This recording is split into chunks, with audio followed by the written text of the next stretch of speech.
बिस्मिल्लाहिर्रहमानिर्रहीम। इन्नल हम्दुलिल्लाहि नहमदुहु व नस्तईनुहु व नस्तगफिरुह व नऊज़ु बिल्लाहि मिन शुरूरि अनफुसिना व मिन सय्यिआति अमालिना मन यहदिहिल्लाहु फला मुदिल्ल लहु व मन युद्लिलहु फला हादिय लहु व अशहदु अन ला इलाहा इल्लल्लाहु वहदहु ला शरीका लहु व अशहदु अन्न मुहम्मदन अब्दुहु व रसूलुहु व बाद फ़इन्न खैरल हदीस किताबुल्लाह व खैरुल हदी हदी मुहम्मद सल्लल्लाहु अलैहि वसल्लम व शर्रुल उमूरि मुहदसातुहा व कुल्लु मुहदसतिन बिदअह व कुल्लु बिदअतिन ज़लालह व कुल्लु ज़लालतिन फिन्नार। वक़ाल अज़्ज़ व जल्ल फ़िल क़ुरआनिल मजीद अऊज़ु बिल्लाहि मिनश शैतानिर रजीम बिस्मिल्लाहिर रहमानिर रहीम या अय्युहल्लज़ीना आमनुत्तक़ुल्लाह हक़्क़ तुक़ातिही व ला तमूतुन्ना इल्ला व अंतुम मुस्लिमून। वक़ाल या अय्युहन्नासु इत्तक़ू रब्बकुमुल्लज़ी ख़लक़ मिन नफ़्सिन वाहिदा व ख़लक़ मिनहा ज़ौजहा व बस्सा मिनहुमा रिजालन कसीरन व निसाअ वत्तक़ुल्लाह अल्लज़ी तसालून बिही वल अर्हाम इन्नल्लाह काना अलैकुम रक़ीबा। वक़ाल या अय्युहल्लज़ीना आमनु इत्तक़ुल्लाह व क़ूलू क़ौलन सदीदन युस्लिह लकुम अअमालकुम व यग़फ़िर लकुम ज़ुनूबकुम व मन युति'ल्लाह व रसूलहु फ़क़द फ़ाज़ फ़ौज़न अज़ीमा। अल्लाहुम्मा सल्लि अला मुहम्मद व अला आलि मुहम्मद कमा सल्लैता अला इब्राहीम व अला आलि इब्राहीम इन्नका हमीदुम मजीद। अल्लाहुम्मा बारिक अला मुहम्मद व अला आलि मुहम्मद कमा बारकता अला इब्राहीम व अला आलि इब्राहीम इन्नका हमीदुम मजीद। रब्बि इश्रह ली सदरी व यस्सिर ली अमरी वहलुल उक़दतम मिन लिसानी यफ़क़हू क़ौली। अम्मा बाद, तमाम तारीफ़ें उस अल्लाह अज़्ज़ व जल की लायक़ ज़िबा है जो तमाम जहानों का बनाने वाला और उसे पालने वाला है, और दरूद व सलाम उसके आखिरी नबी मोहम्मद सल्लल्लाहु अलैहि वसल्लम पर। अल्हम्दुलिल्लाह हम तमाम यहाँ इस हफ्ते वारी दर्स कुरान के लिए जमा हुए हैं। इंशाअल्लाह आज के इस मुख्तसर से वक्त में मैं आप तमाम के सामने एक बहुत ही अहम उन्वान पर रोशनी डालने की कोशिश करूँगा। आज का जो उन्वान इंशाअल्लाह मेरा होगा वो है ज़कात कौन दे, ज़कात देगा कौन।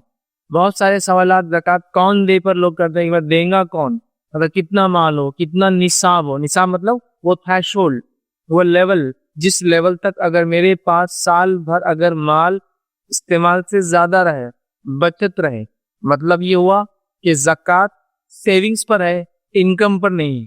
हो सकता है एक आदमी 100 रुपये कमाता हो और महीने भर में 100 रुपये खर्च हो जाते हो, और हो सकता है एक आदमी 100 रुपये कमाता हो, महीने भर में 50 बचा पाता हो, साल भर में से 50 बचते रहते हो, है ना। तो इस्लाम ये कहता है कि इंसान कितना बचा पाता है उस पर ज़कात लगाई जाए, ना कि जितना कमाता है। क्योंकि कभी होता है एक आदमी अकेला, उस पर कोई डिपेंडेंट नहीं, कोई मतलब उसको ना बीवी है ना बच्चे, और वो कमाता है, उसके बहुत बच जाता है। लेकिन वहीं एक दूसरा इंसान जिसको बीवी बच्चे हैं बहुत सारे, जाती बातें बचा नहीं पाता। इस्लाम कहता है भाई ये तरीका ज्यादा बेहतर है कि जो बचत हो उसमें लिया जाए, ना कि जो आए। तो आता तो कुछ भी है लेकिन खर्च भी तो होता है ना। तो बहरहाल इस्लाम ने ये कहा कि ज़कात जो है वो इनकम पर नहीं, सेविंग्स पर। तो अगर हम साल भर में इतना इतना बचा पाते हैं तो उसमें ज़कात देना है। तो वो थ्रेशोल्ड, वो निसाब जिसको बोलते हैं, वो लेवल क्या है जिस लेवल तक माल के पहुंचने पर मुझे और आपको अपने माल में से ज़कात निकालना है। वरना जिस माल में ज़कात मिल जाती है उस माल को बर्बाद कर देती है, याद रखिए, है ना। आज इंशाअल्लाह जिसमें आपके सामने बात रखूंगा, ज़कात कौन दे, कौन लोग ज़कात देंगे, वो लेवल क्या है, वो थ्रेशोल्ड क्या है, और चंद इसमें भी जो है गलतफहमियां जो होती है इंशाअल्लाह वो भी रखने की बहरहाल मैं इंशाअल्लाह कोशिश करूंगा। आइए हम आगे बढ़ते हैं। सबसे पहले तो ये बात याद है कि ज़कात ये बड़ी अहम चीज़ है, और ज़कात अगर हम ना दे तो इसका बड़ा भयानक अंजाम आखिरत में हो सकता है। क्योंकि ज़कात एक फरीज़ा है, ये फर्ज है, जैसा कि तौहीद है, शहादत गवाही देना, नमाज है, रोज़ा है, तो ज़कात और हज, ये 5 फराइज है। तो ज़कात एक फरीज़ा है, हमें ये देना है, ये माली फरीज़ा है। लेकिन ठीक है, जिसके पास माल हो तो देना है, ना हो तो कोई मसला नहीं। हज ये माल और सेहत से इसका ताल्लुक है, और रास्ते आसान हो, सफर के तकलीफ ना हो तो उससे ताल्लुक है। तो अगर सेहत है, माल है, सफर में आसानी है तो हज, वरना नहीं। माल है तो ज़कात है, ठीक है। तो ये ज़कात एक माली इबादत है जो रब्बुल इज़्ज़त हमसे चाहता है, और इसके कई फवायद है। और ये एक खर्च करना इंसान के अंदर हजारों हजार अच्छी सिफतें पैदा कर देता है, इसलिए कि माल का जमा करना ही इंसान में सबसे ज्यादा बिगाड़ पैदा करता है। कीना, बुक्स, तकब्बुर, रिश्तों को तोड़ना, मतलब खता रहमी करना, लड़ाई झगड़ा, हसद, जलन, ये सब क्यों होती है?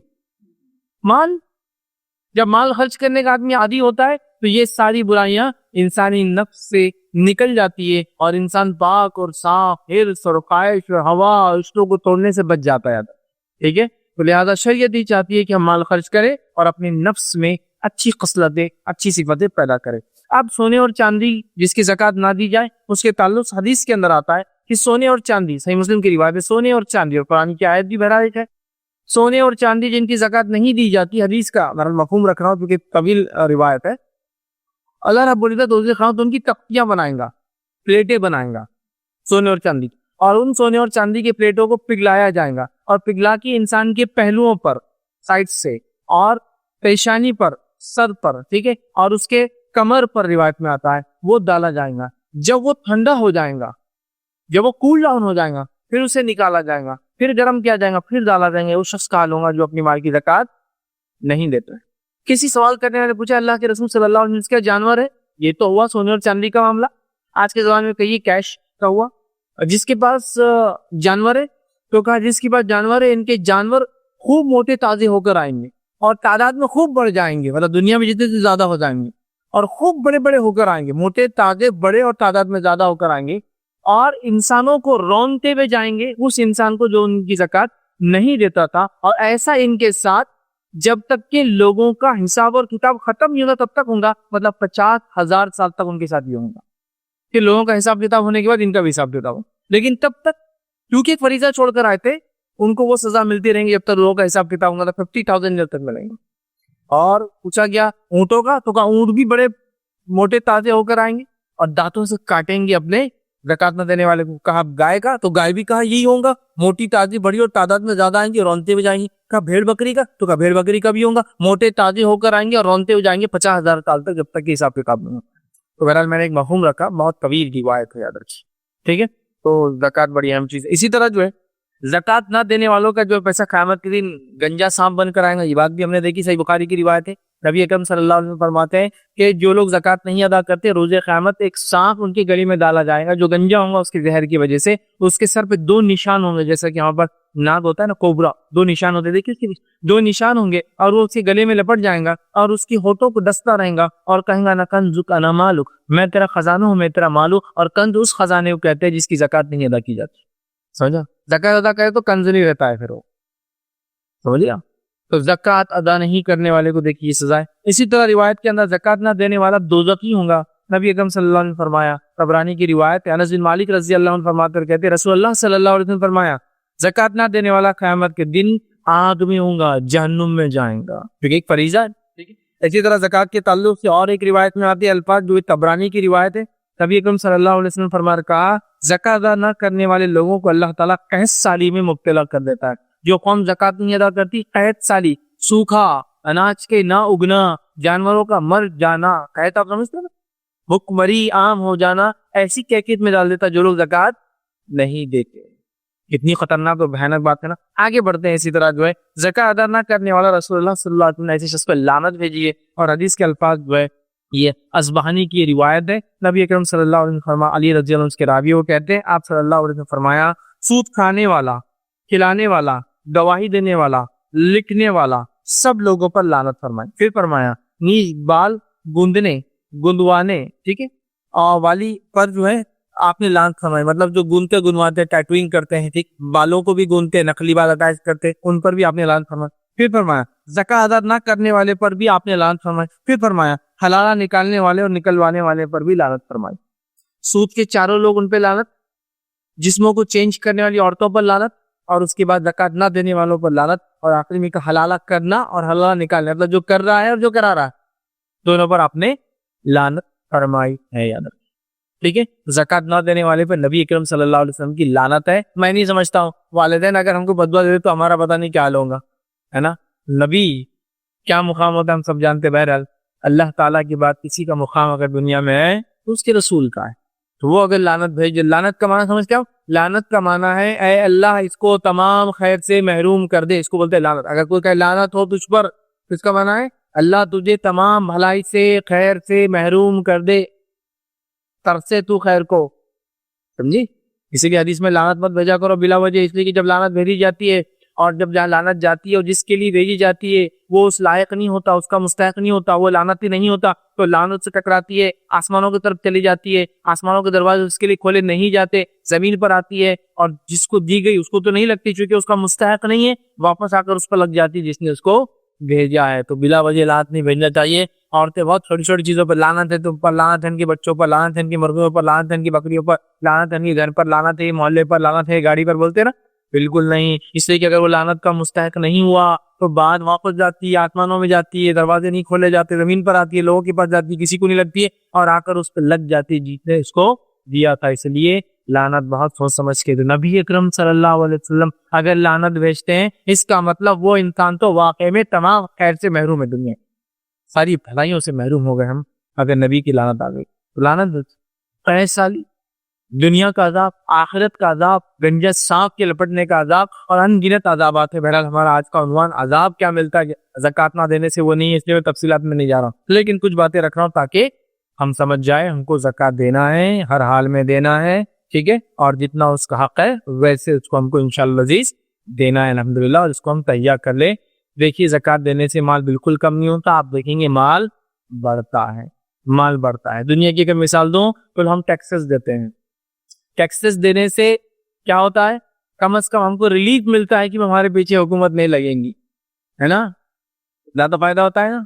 उसी तरह जब हम ज़कात देते हैं तो ज़कात तो रब का हुक्म है, ये ना सिर्फ हमें दुनिया में राहत देता है, सुकून देता है, इत्मीनान देता है, हमारे माल की हिफाजत करता है, हमारे माल को बढ़ाता है, फायदा देता है, बल्कि इसके कई अनगिनत फायदे और ना देने के कई अनगिनत नुकसान है। ज़कात दीजिए, इससे माल इंशाअल्लाह अज़ीज़ कम नहीं होगा, सुकून इत्मीनान की दुनिया की जिंदगी, सुकून इत्मीनान की इंशाअल्लाह आखिरत की जिंदगी में। जब आइए ज़कात की कंडीशंस क्या है वो भी चंद बातें देखते हैं, लेकिन मैं जो कंडीशन के साथ आगे बढ़ूंगा, ये बात आप याद रखिए, मैं जो भी बातें कह रहा हूँ ये फतवा नहीं है मेरा, बल्कि ये मैं बातें एक्सप्लेन करने को, समझाने के लिए बयान कर रहा हूँ। अगर कोई मखसूस आपका मसला हो तो आप फिर उलमा से या मुफ्तियान से रुजू करें ताकि वो आपको फतवा दे, आपकी एग्जैक्ट हालात पर बात करे। मैं उमूमी जनरलिटी पर बात करूँ, उमूमी बातें करूँ ताकि ज़कात उसके ताल्लुक से कुछ चंद बातें आपके सामने बहरहाल आ जाए। इस बात को आप जहन में रखिए, और तमाम लेक्चर्स में जो भी बहरहाल ऐसी बातें मैं कहता हूँ ये उमूमी बातें होती है, ये एक्सप्लेनेशन होता है, मेरी राय होती है, कभी मेरा मशवरा होता है, कुछ फतवे में नकल करता हूँ, लेकिन एग्जैक्टली आपका सिनेरियो इसमें नहीं होता है, तो लिहाजा आप उलमा से रुजू करके उस सिनेरियो के हिसाब से, आपके हालात के हिसाब से आप उसका फतवा ले लिया करें। चलिए आगे बढ़ते हैं। ज़कात की कंडीशन क्या है, हर आज़ाद, गुलाम पे ज़कात नहीं, हर आज़ाद, ठीक है, मालदार मतलब पैसे वाला भी हो, मतलब साहिब निसाब, हर आज़ाद मालदार साहिब निसाब मुसलमान, ठीक है, मुसलमान में गैर मुस्लिम भी नहीं, मुसलमान मर्द, औरत, बालिग और बच्चा, आकिल और गैर आकिल, सब पर ज़कात वाजिब है, फर्ज है, ठीक है। आज़ाद हो, मालदार हो मतलब साहिब हिसाब हो, मुसलमान हो, मर्द हो चाहे औरत हो, बालिग हो अडल्ट हो या फिर गैर बालिग हो, नाबालिग हो, आखिल हो गैर आखिल हो, पागल हो या सही सलामत हो, सबको ज़कात देना है, सब पर ज़कात फर्ज है, ठीक है। एक बच्चा है, उसको मालो दौलत उसके वालिदैन ने छोड़कर गए हो, उस पर भी ज़कात है अदा की, उस मालो दौलत पे। क्यों, वो तो बच्चा है, बच्चा है तो क्या, माल है ना, माल है तो ज़कात, ठीक है, माल है तो ज़कात है, इस बात को आप ज़हनशीन कर ले, ठीक है, तो हमें देना है। इसी तरह जो है इसके ताल्लुक से और बात याद है कि ज़कात के जिस माल पर एक कमरी साल गुजर जाए उस पर ज़कात देनी फर्ज है। एक कमरी साल, कमरी साल समझते हो, लूनार ईयर, इसलिए कि दुनिया में हम लोग शमसी सालों के एतबार से मतलब सोलर ईयर्स को काउंट करते हैं, जो कि 365 दिन का होता है, 365 दिन और एक चौथाई दिन, ठीक है, 1/4 होता है, इसलिए 4 साल बाद एक दिन कम कर देते हैं फरवरी में से और उसको 28 दिन करके उसको बराबर कर लेते हैं, ठीक है। तो 365 दिन और एक चौथाई दिन होता है एक साल के अंदर, जो सूरज के एतबार, चांद के एतबार से होते 355 दिन, 10 दिन कम होते, इसलिए रमजान हर साल खिसकते जाता है हमारे कैलेंडर के हिसाब से, ठीक है। तो 355 दिन जिस पर गुजर जाए, एक कमरी साल गुजर जाए, 1 लूनार ईयर कैलेंडर के हिसाब से गुजर जाए, उसको ज़कात देनी याद रखिए। और जामे तिर्मिज़ी की रिवायत, अब्दुल्लाह बिन उमर रज़ियल्लाहु अन्हु फरमाते और कहते हैं, जो माल हासिल होने के बाद अपने मालिक के पास साल भर तक पड़ा रहे उस पर ज़कात फर्ज है। सेविंग्स साल भर तक पड़ा रहे उस पर ज़कात है। मैं 1000 कमाता हूँ, 1000 खर्च होता है, कोई ज़कात, 1000 कमाता हूँ, सेविंग कर पाता हूँ, सेविंग कर पाता हूँ, तो 1 ईयर होने के बाद अगर वो सेविंग्स निसाब को, उस थ्रेशोल्ड को, उस लेवल को पहुंचती, इस पर ज़कात वाजिब होती है, तो उसको देना है। वो कितना होता है इंशाल्लाह आगे हम देखेंगे, ठीक है। तो हर साल 355 डेज पर मुझे और आपको देना है। उमूमी तौर से लोग रमजान में ज़कात निकालते हैं, तो अगर आप रमजान में निकालते तो रमजान को बना लिया और रमजान से रमजान दे दिया करे, ठीक है। कभी ऐसा होता है कि 6 महीने ही हुआ रमजान होने तक माल को आपका, तो मैं कहता हूँ 6 महीने पहले दे देना, एडवांस हो जाता है, लेकिन अगले बार आपको याद रहना एग्जैक्टली कि मैंने ये महीने लिया था, देना और भूल जाते हैं, तो बेटर है रमजान से रमजान याद रखिए और रमजान से रमजान ताखीर ना करें। मतलब फॉर एग्जांपल समझ लीजिए अभी फरवरी चल रहा है, रमजान में भी चालू होंगे इंशाल्लाह, ठीक है। तो फरवरी में अगर मैं कोई चीज लेता हूँ तो बोलूंगा अगली फरवरी में इस पर ज़कात वाजिब होंगी ना, या 355 दिन जब भी बहरहाल हो जाएंगे फरवरी की शुरुआत में तब वाजिब होंगी। तो मैं सोचूंगा कि मैं फरवरी में नहीं दे, अगले रमजान देता हूँ सीधा, अरे ये रमजान छोड़ के बताऊँ, तो आप लेट है, आप 1.5 साल बाद दे रहे हैं, आप गुनहगार हो जाएंगे। तब एडवांस दे दीजिए ना, फिर ये रमजान ही निकाल दीजिए, ये रमजान निकालिए, लेकिन ये चक्कर में मत जाइए, या तो फिर फरवरी में निकाल दीजिए, ये चक्कर में मत जाइए। तो एक मसला हमारे पास क्या है, ज़कात बोले तो सिर्फ रमजान में ही देना। अब अभी तो 6 महीने हो, मतलब 5 महीने में नहीं हो रहे फरवरी से में, तो मैं क्या करूंगा, अब ये रमजान छोड़ के अगले मतलब 1.5 साल बाद दूंगा, नहीं। फिर या तो आप ये रमजान एडवांस दे दे, या तो फरवरी में दे दे, ठीक है, लेट नहीं कर सकते। तो साल गुजर जाए, साल गुजरते ही देना है, साल गुजरने के बाद अगले साल तक नहीं देना है। तो एडवांस दे दे ज्यादा अच्छा है। कुछ लोग ये भी कर सकते हैं कि मेरी ज़कात सालाना, मिसाल दे रहा हूँ बात समझने के लिए, 100 रुपये होती, 100 रुपये एग्जाम्पल क्यों देता हूँ मैं जनरली मेरे लेक्चर्स में, ताकि 100 से आप परसेंटेज बहुत आसानी से निकाल सकते हैं। आप बोलेंगे 100 की इसकी इनकम है और 100 पे कहाँ ज़कात होती, बहस मत कीजिए इस पर, इजी समझने के लिए, ठीक। 100 रुपये आपकी समझिए ज़कात होती है सालाना, और आपको अदा करना है, साल में 12 महीने होते हैं, तो आप ये प्लान कर सकते हैं कि हर महीने 8 रुपये दे दिया करूँ। तो साल के आखिर में हिसाब करेंगे, फाइनल हिसाब क्या पता चला कि मैंने 95 दिया था तो 5 देना है। साल के आखिर में पता चला कि मैंने तो 105 दे दिया, तो चलो 5 सदका हो गए। ये साल के आखिर में पता चला ज़कात कम हो गई, साल 70 ही थी, मैंने ज्यादा दे दी, बाकी का सदका हुआ और ज़कात चलेगी।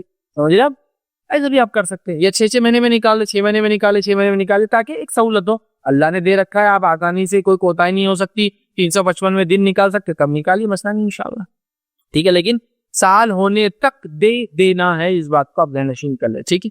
आइए आगे बढ़ते हैं। तो 1 साल गुजरने पर देना है। इसी तरह जो ज़कात से बचने के लिए हीला साजी करना दुरुस्त नहीं, याद रखिए। ज़कात देते वक्त अगर माल अलहदा है तो जमा करना, और जमा है तो अलहदा करना, ये भी दुरुस्त नहीं है। हीला साजी समझते ना? हीला साजी का माना ये किसी काम को टालने के लिए रास्ते निकालना, चोर रास्ते, ऐसा नहीं था, ऐसा वगैरह, ऐसा वगैरह, ऐसा। जैसा मिसाल के तौर पर मैं एक हीला बताता हूँ। माल पे ज़कात तब है जब मैं उसका मालिक हूँ, मिल्कियत चेंज होने के बाद जाहिर सी बात है फिर 1 साल के बाद ज़कात वाजिब होंगी। तो बहुत सारे मुसलमान, अल्लाह रहम करे, कैसा हीला निकालते हैं, साल समझ लीजिए रमजान आ रहा है, मई में मेरी ज़कात होती है 100 रुपया, तो मैं क्या करता हूँ, अप्रैल के अंदर अपनी बेगम से कहता हूँ, बेगम ये 100 रुपया आपके हो गए। क्यों? साल होने से पहले मिल्कियत ट्रांसफर, अब मिल्कियत चेंज हो जाएंगी तो ज़कात नहीं लगेगी, साल नहीं होना। अब क्या हो रहा, बेगम ले लेते हैं उसको। अगले साल फिर जब मई से पहले अप्रैल में बेगम बोलते हैं, शौहर ये मेरे तरफ से आपको तोहफा। समझ रहे आप, ये हीला है। हीला मतलब समझ रहे ना, ज़कात नहीं देना है बोलकर बीवी शौहर को तोहफा दे रही, शौहर बीवी को तोहफा दे रहा 1 साल होने से पहले, और बोले अल्हम्दुलिल्लाह ज़कात बचा ली। दूसरा हीला सुनिए, एक साहब मुझे कहने लगे, आप लोग तो इस्लामिक रिसर्च सेंटर है आपका, आपको तो यकीनन पता होगा ज़कात कैसे बचाना चाहिए।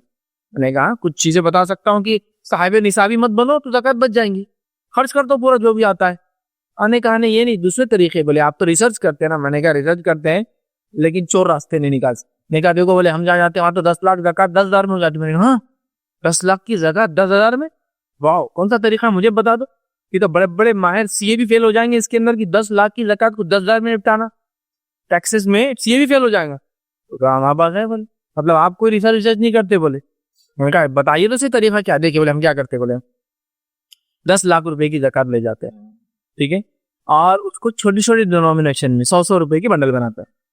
मतलब 10 लाख की ज़कात बोले तो आप अंदाज लगाओ, मतलब 1 लाख बोले तो 10 बंडल, ठीक है, एक 10 लाख बोले तो 100 बंडल हम ऐसा बनाते हैं, थैला भर के, मतलब बैग भर के ले जाते हैं। एक मदरसे में जाते हैं, उस मदरसे के अंदर जो है एक नाबीना बैठे होते हैं, उस नाबीना को हम क्या कहते हैं, बोलते हैं ये लीजिए हमारी ज़कात। क्या करते, ये लीजिए हमारी ज़कात। ज़कात नाबीना ले लेता है माशाल्लाह। फिर उसके बाद हम दूसरे दिन आते हैं, ठीक है, नाबीना जो है पैसे को हाथ लगा के कबूल कर लेता है, उसके पास रहता है। दूसरे दिन नाबीना को बोलते हैं कि नाबीना क्या करता है, उसमें हाथ डाल के एक बंडल निकाल लेता है और बाद में मदरसे वालों के सामने बोलता है ये लीजिए आपको वापस तोहफा, ये लीजिए आपको वापस तोहफा। तो देते हैं 10 लाख, मिल जाते 9,90,000 वापस। तो ये तो आप बचा नहीं सकते। बोले ज़कात हमको तो बचाने का तरीका मिल गया। तो मैंने कहा ये ज़कात बचाने का तरीका नहीं, इसको हीला बोलते हैं, हीला बोलते हैं। आप ऐसे हीलों से हुकूमतों को शायद धोखा दे दे, ऐसे हीलों से अल्लाह ताला को धोखा नहीं दे सकते। इसलिए आपने फरमा रहे हैं जो माल अलहदा अलहदा हो मिलाया ना जाए। क्यों बोल रहे हैं आप? 40 बकरियों से ज्यादा बकरियों पर 1 बकरी ज़कात है, लेकिन 100 बकरियां हो जाए तो भी 1 बकरी ज़कात होती है। तो अगर अलहदा अलहदा बकरियां 40 तो तीनों कितनी देना पड़ेंगी, 1 और 1। लेकिन अगर उनको मिक्स कर दिया जाए तो 100 to 200 के बीच में सिर्फ 1 बकरी लगती है ज़कात। तो फिर वो क्या हो जाएगा, 40 मिल गए तो 120, मतलब 1 ही बकरी ज़कात में जाएंगी। क्या हुआ, अलहदा को मिलाने से ज़कात कम होगी ना, 40 बकरियों से ज्यादा पर एक है 100 तक। अब जब मिला लेंगे आप तो 80 पे क्या हो रहा, एक ही लगेगी ना, जबकि 40 पे 1 लग जाती थी। देख रहे आप हीला। अच्छा, माल एक साथ है, अलग कर देना। क्यों अलग कर देना? ताकि ज़कात कम लगे। ये हीला याद रखिए, समझाने का मकसद ये था, हीला मत तलाश कीजिए। आइए एक मिसाल देता हूँ बात समझने के लिए। माल इकट्ठा करने की मिसाल ये कि अगर 3 आदमियों के पास अलग अलग 40 बकरियां हैं तो उनको एक बकरी ज़कात देना पड़ेगी, ठीक है। लेकिन अगर वही लोग अपनी बकरियों को इकट्ठा कर लेते हैं, तीनों आदमी एक जगह कर लेते हैं, तो सिर्फ एक बकरी ज़कात देना पड़ेगी। क्यों? तो वो 100 से 200 के रेंज में आ जाएंगे, और 100 से 200 के रेंज में एक बकरी ज़कात। लेकिन अलग अलग अगर होते तीनों तो एक एक 3 निकलती। तो ये है मिसाल मिक्स कर लेने की, ज़कात बचाने को माल एक कर दिया, ठीक। इसी तरह हम वो कर सकते हैं कि दूसरी मिसाल समझने के लिए कि ज़कात वसूल करने के लिए जो है ऐसा भी ये हुक्म है कि मसलन 2 आदमियों में जो मुश्तरका माल है, मतलब एक साथ माल है, और जो है बकरियां हैं समझो, तो इन पर एक बकरी, मतलब दोनों की मिला के समझो एक बकरी होती है ज़कात, एक बकरी। तो उसको वो अगर अलग कर दे तो क्या हो जाएगा, फिर 2 बकरियां। मिसाल तो एक आदमी का 100 बकरियां हैं, लेकिन अगर 2 कर दे, दोनों लोग जो मुश्तरका उसको अलग कर दे, तो इसकी 50 होंगी, इसकी 50 होंगी, तो 40 से ऊपर होने पर इस पे भी एक लगेंगे, इस पे भी एक लगेंगे। तो ना मुश्तरिक करना है ना अलहदा करना है, जैसा जैसा जिसका है वैसा वैसा आपको मुझे ज़कात देनी है। इस बात को हम जो है ज़हन नशीन कर दो। हीला मत तलाश कीजिए, बहाने मत तलाश कीजिए, अल्लाह के लिए ज़कात को खुशी से और दिल से आगे बढ़कर दीजिए, याद रखिए, ठीक है। चलिए आगे बढ़ते हैं। मुश्तरका कारोबार।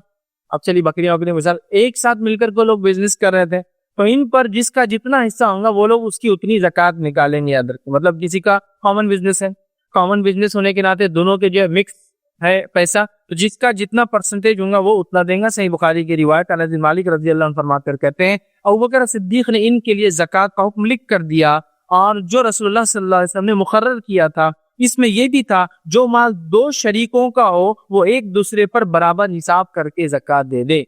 अबू बकर सिद्दीक ने एक बात लिख कर दी जो कि अल्लाह के रसूल सल्लल्लाहु अलैहि वसल्लम ने उनको बताई थी, और उन्होंने ये लिखा कि 2 लोग जो पार्टनरशिप में कोई बिजनेस करते, दोनों अपना अपना परसेंटेज निकाल के अपनी अपनी ज़कात दे दो, या तो फिर कॉमनली अपने बिजनेस की ज़कात निकाल दो। बिजनेस की नहीं निकालते, दोनों अपना अपना निकाल दो, जहन में रखे, ठीक है। वरना होता है कि पार्टनरशिप किया तो मैं तो मुतमईन हूं, पार्टनर हूँ उसका। नहीं, आप अगर वो साहिब निसाब है, वो पैसा उतना है जिस पर ज़कात वाजिब है, तो आपको अपना देना होगा, वो अपना देगा। हाँ, अगर वही कह दे मैं पूरे बिजनेस की ज़कात खुद दे दे रहा हूँ, मैं पूरे बिजनेस की ज़कात खुद दे रहा हूँ, तो फिर कोई मसला नहीं।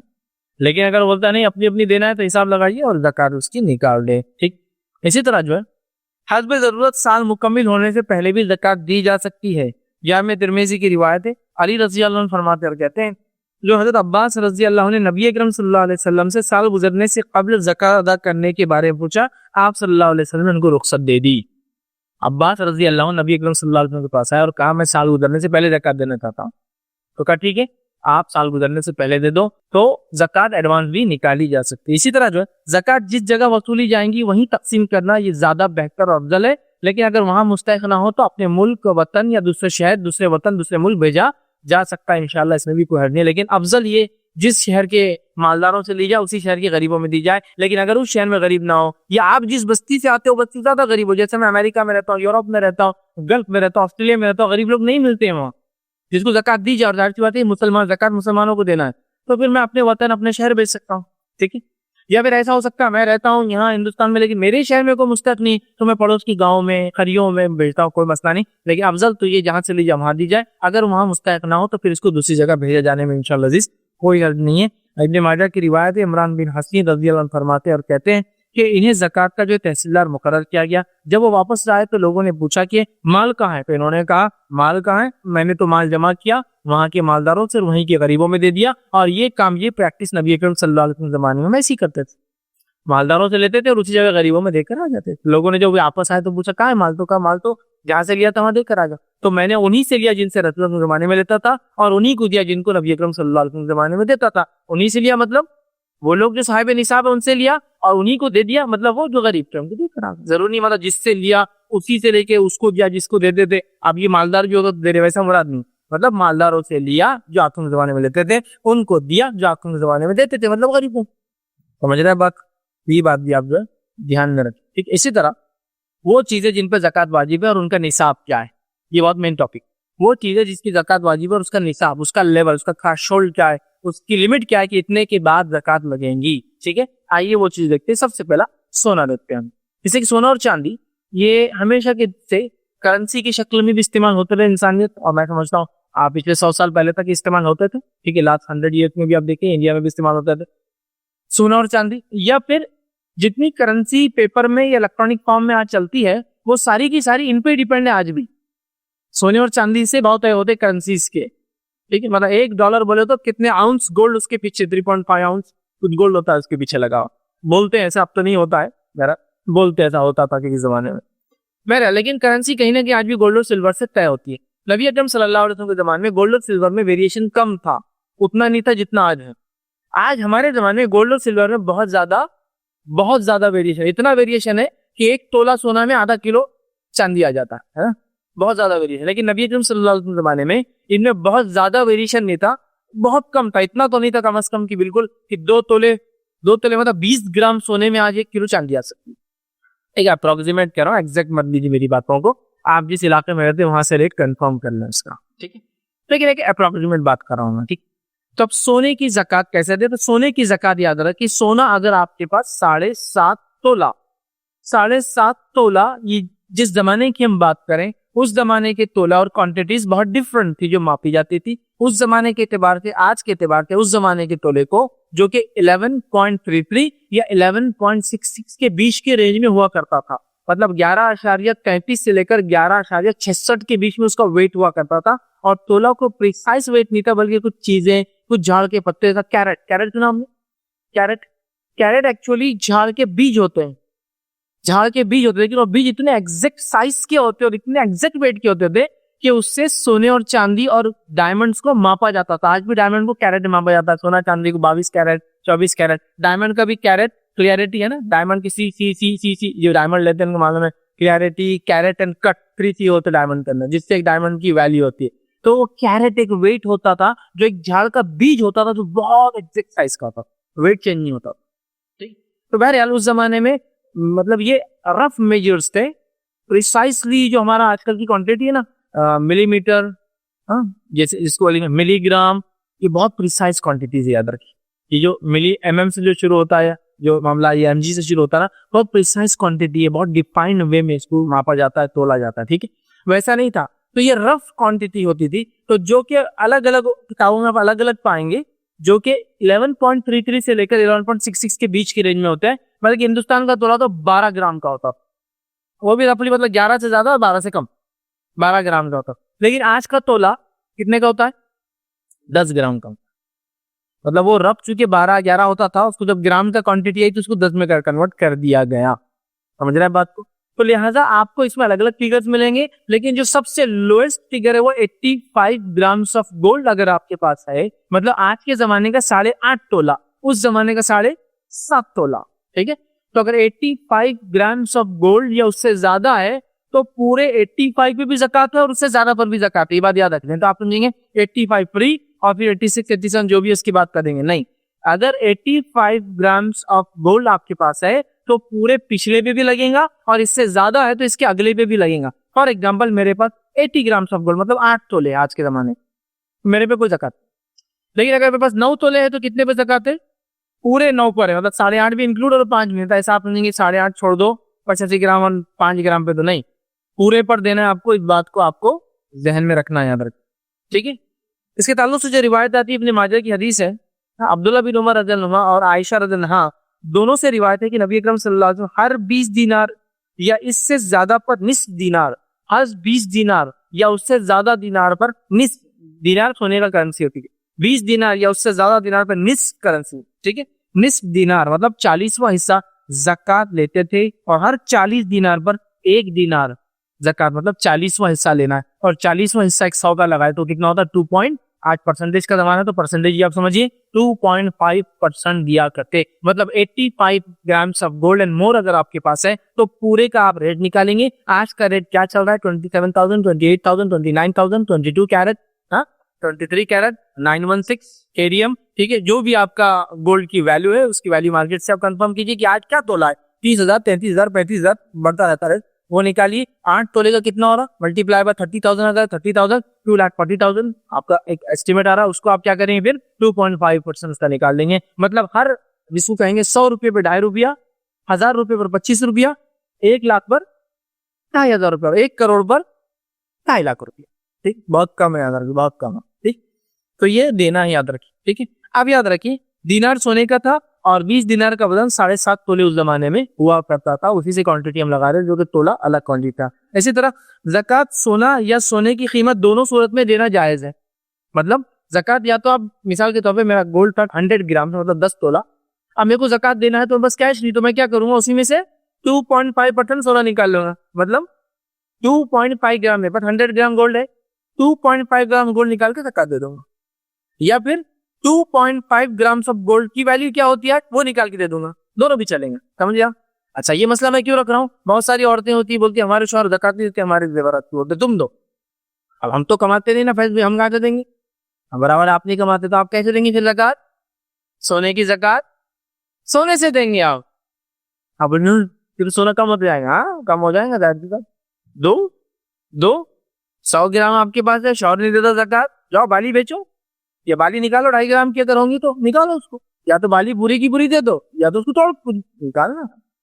इंशाल्लाह जब आप ये करेंगे तो शौहर जरूर आपकी इंशाल्लाह ज़कात दे देंगे। ठीक है, वैसे शौहर बीवी की ज़कात दे सकता है, इसमें कोई हर्ज नहीं है, लेकिन अगर ना दे भाई, तुम्हारे खानदान से देवर तुमने लेके आया, तुमको विरासत में मिला, मैं तो ज़कात दूं हर साल उसकी राइट रीजन, मैं खुद कमा कमा के परेशान है। कभी होता है ना बीवी अमीर होती है शौहर गरीब होता है ऐसा।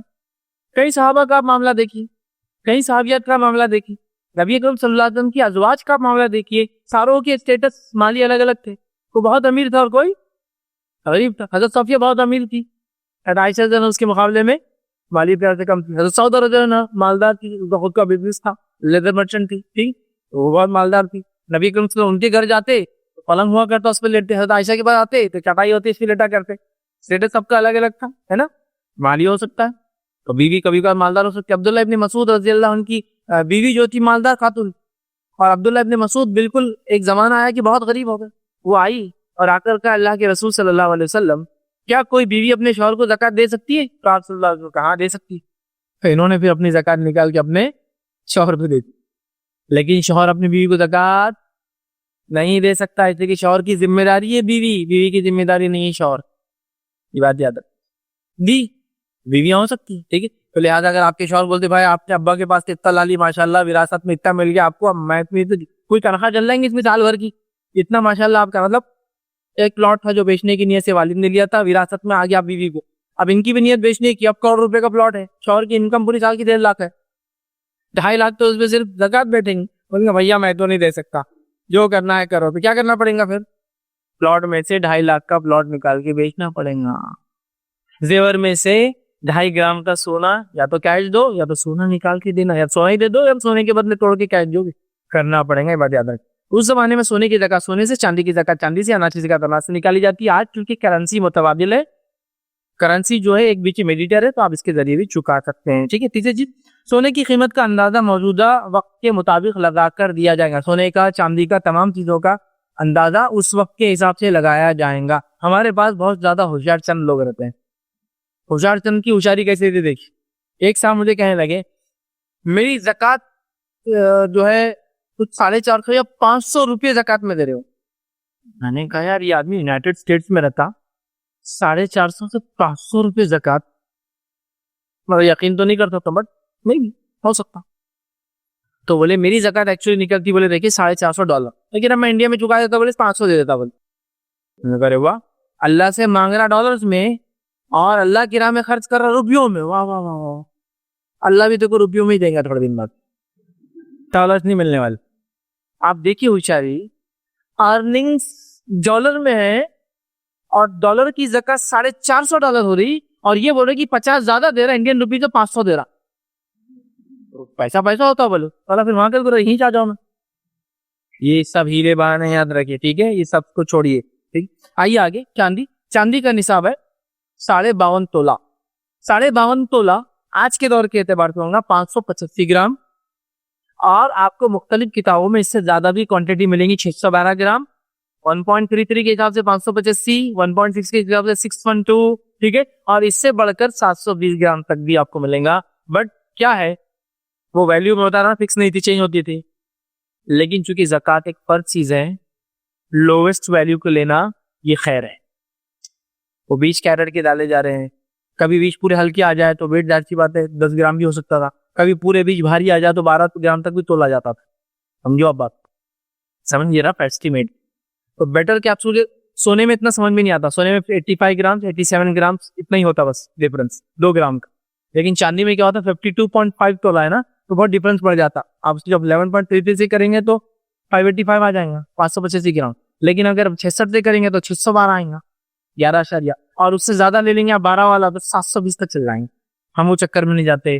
ज़कात के मामले में जो लोवेस्ट वैल्यू है वो ज्यादा जरूरी है, तो वो है 585 ग्राम, ठीक है। लेकिन अगर कुछ किताबों में इससे ज्यादा भी मिले तो आप टेंशन मत लीजिए, वो उसी क्वांटिटी की काउंटिंग के एतबार से। बट मैं प्रेफर करता हूँ लिस्ट पे जाना ज्यादा अच्छा। मामला ज़कात और फरीजे का है, रिस्क लेना दुरुस्त नहीं है, ठीक है। तो लिहाजा 585 ग्राम का सिल्वर है, मतलब 52.5 तोला था, 58.5 तोला होगा आज के तोले के साथ। इतनी अगर आपके पास चांदी है तो इस चांदी पर आपको ज़कात देना है। और कितनी ज़कात देना है?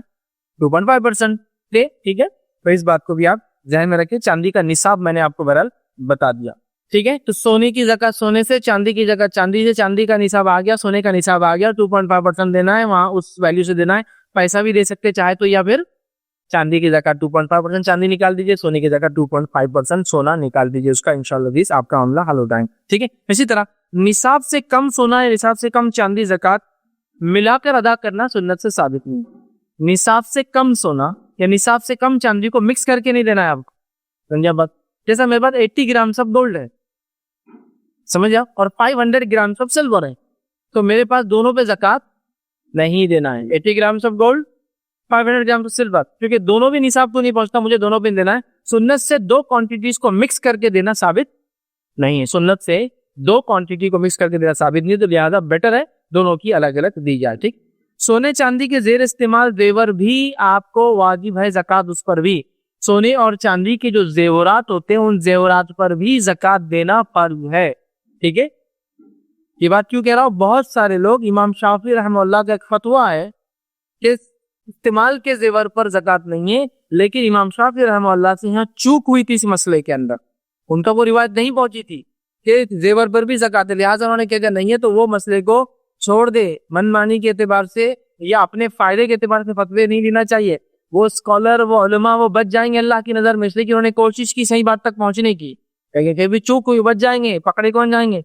हम लोग, क्योंकि इसके लिए वाज़ेह दलाइल मौजूद है कि जेवर पे ज़कात है। बहुत से लोग जेवर की ज़कात कभी नहीं देते हैं, बोलते नहीं इमाम शाफी का होता नहीं, वो फतवा गलत है, वो उनसे चूक हुई। और इमाम भी जितने चाहे बड़े हो, वो इंसान थे, और इंसान होने के नाते खता, गलतियां, चूक, मासियत, गुनाह होते हैं, समझ गए? ये बात को याद रखो। तो लिहाजा जेवर पर भी ज़कात है अगर वो निसाब को पहुंचता है, ठीक है। इसके ताल्लुक से जो रिवायत आती है, अबू दाऊद की रिवायत है, एक औरत नबी अकरम सल्लल्लाहु अलैहि वसल्लम के पास आई, उसकी बेटी के हाथ में 2 मोटे मोटे कंगन थे। आपने कहा क्या इसकी ज़कात देती हो? तो कहा नहीं। तो क्या तू चाहेंगी तेरे हाथ में आग के 2 कंगन पहना जाए? उसने वो 2 कड़े कंगन उस बच्ची के हाथ से उतारे और कहा अल्लाह के रसूल सल्लल्लाहु अलैहि वसल्लम, ये अल्लाह की राह में सदका, पूरा ही दे दिए, ये अल्लाह की राह में सदका, क्योंकि अब तक ज़कात अदा नहीं की मैंने, ये अल्लाह की राह में सदका, उतारी कंगन और दे दी। समझ रहे बात को? लेकिन ये वाक़या तो कोई बार सुनने कितना ताज्जुब होता ना, अजीब लगता। और औरतों के आंख पे तो गूज़बम्स, हाँ, रोंगटे खड़े हो जाते होंगे, कड़े दे दिए, है ना? होता ना एकदम कुछ वाक़या सुन के एकदम आंख पर बोलते ना कांटे आ जाते, वैसा होता हूँ, दे दिए उन्होंने। वो लोग ऐसे ही थे, उनकी सोच ऐसी थी, आखिरत का उनका टारगेट ही ऐसा था कि अचीव करना ही था उन्होंने। तो ज़कात नहीं देती हो, जहन्नुम के कंगन पहनोगे? नबी अकरम सल्लल्लाहु अलैहि वसल्लम जिस पर जहन्नुम की बात भी कह दिया, वो कंगन पहनना मेरे लिए गवारा नहीं। हलाल है, लेकिन आप समझ रहे बात को। एक सहाबी नौजवान गोल्डन रिंग पहन के आ गए। हमारे पास भी नौजवान होते हैं ना, गोल्डन रिंग जब तक ना पहने तो पता ही नहीं चलता कि शादी होने वाली है या हो चुकी है। वो शायद 60 के दिन मिलती हो वीक में, बहरहाल जो भी, क्या बोलूं मैं समझ में नहीं आ रहा, लफ्ज गलत हो गया, तोहफे में गलत लफ्ज, माफी चाहता। तो मिलती है, तो लोग देख के बोलते हो शादी है आपकी। एक नौजवान नबी अकरम सल्लल्लाहु अलैहि वसल्लम जमाने साहब थे, एक अंगूठी पहन के आगे सोने की, मसला मालूम नहीं था। नबी अकरम सल्लल्लाहु अलैहि वसल्लम ने कहा, तुम में से जब कोई शख्स आंख का अंगार अपनी उंगली में पहनना चाहता है तो वो मर्द अपने हाथ में सोने की अंगूठी डाल लेता है, और कहा इसे उतार कर फेंक दे। उस नौजवान ने अंगूठी निकाली और मस्जिद नबवी में फेंक दी। लोगों ने कहा तेरे घर पे महरम होंगे ना, बीवी होंगे, बच्चे होंगे, मतलब बच्चे से मुराद बच्चियां होंगे, औरतें होंगी, उनके लिए तो जायज है ना महरमात के लिए दूसरे, तो तेरी घर पे महरम होंगे उनको दे देना। कहा लेकिन अल्लाह के रसूल सल्लल्लाहु अलैहि वसल्लम का उतार कर फेंक दे। कहा अब तो मैं नहीं उठा सकता उसे। आप बोल सकते थे तेरी महरमात को दे, क्योंकि आपने एक नफरत का इजहार किया, मैं इस अंगूठी को अब नहीं उठा सकता, हालांकि हलाल थी, नहीं उठाया।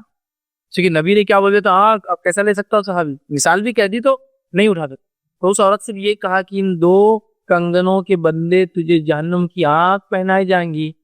क्योंकि मिसाल दी तो ये कंगनों की वजह से उतारे और कहा ये अल्लाह की राह में सदका, अब मैं नहीं ले सकता। तो उनका टारगेट चूंकि आखिरत था, उसके अचीवमेंट के लिए बहरहाल वो कुछ भी करने को राजी थे, तैयार थे।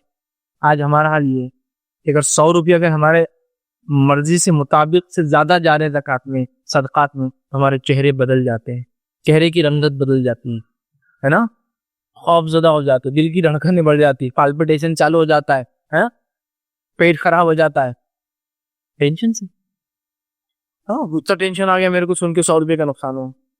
साहबा का मामला वैसा नहीं था, वो जानते थे जो गया वही बचा, और जो पास है ये कुछ फायदा नहीं देने वाला, मेरा उन्होंने उतारे ये ले लो। अब अगर किसी औरत ने या किसी ने ये मसले का इल्म ना होने की वजह आज तक अगर ज़कात नहीं दी होगी जेवरात की, तो क्या करे? शेख बिन बाज रहमतुल्लाह से भी सवाल हो, किसी ने इस मसले की वजह से या गलत इल्म की वजह से जेवरात की ज़कात नहीं दी तो क्या करे? तो उन्होंने कहा फिर वो 1 साल की ज़कात दे, अगले साल से शुरू कर दे देना।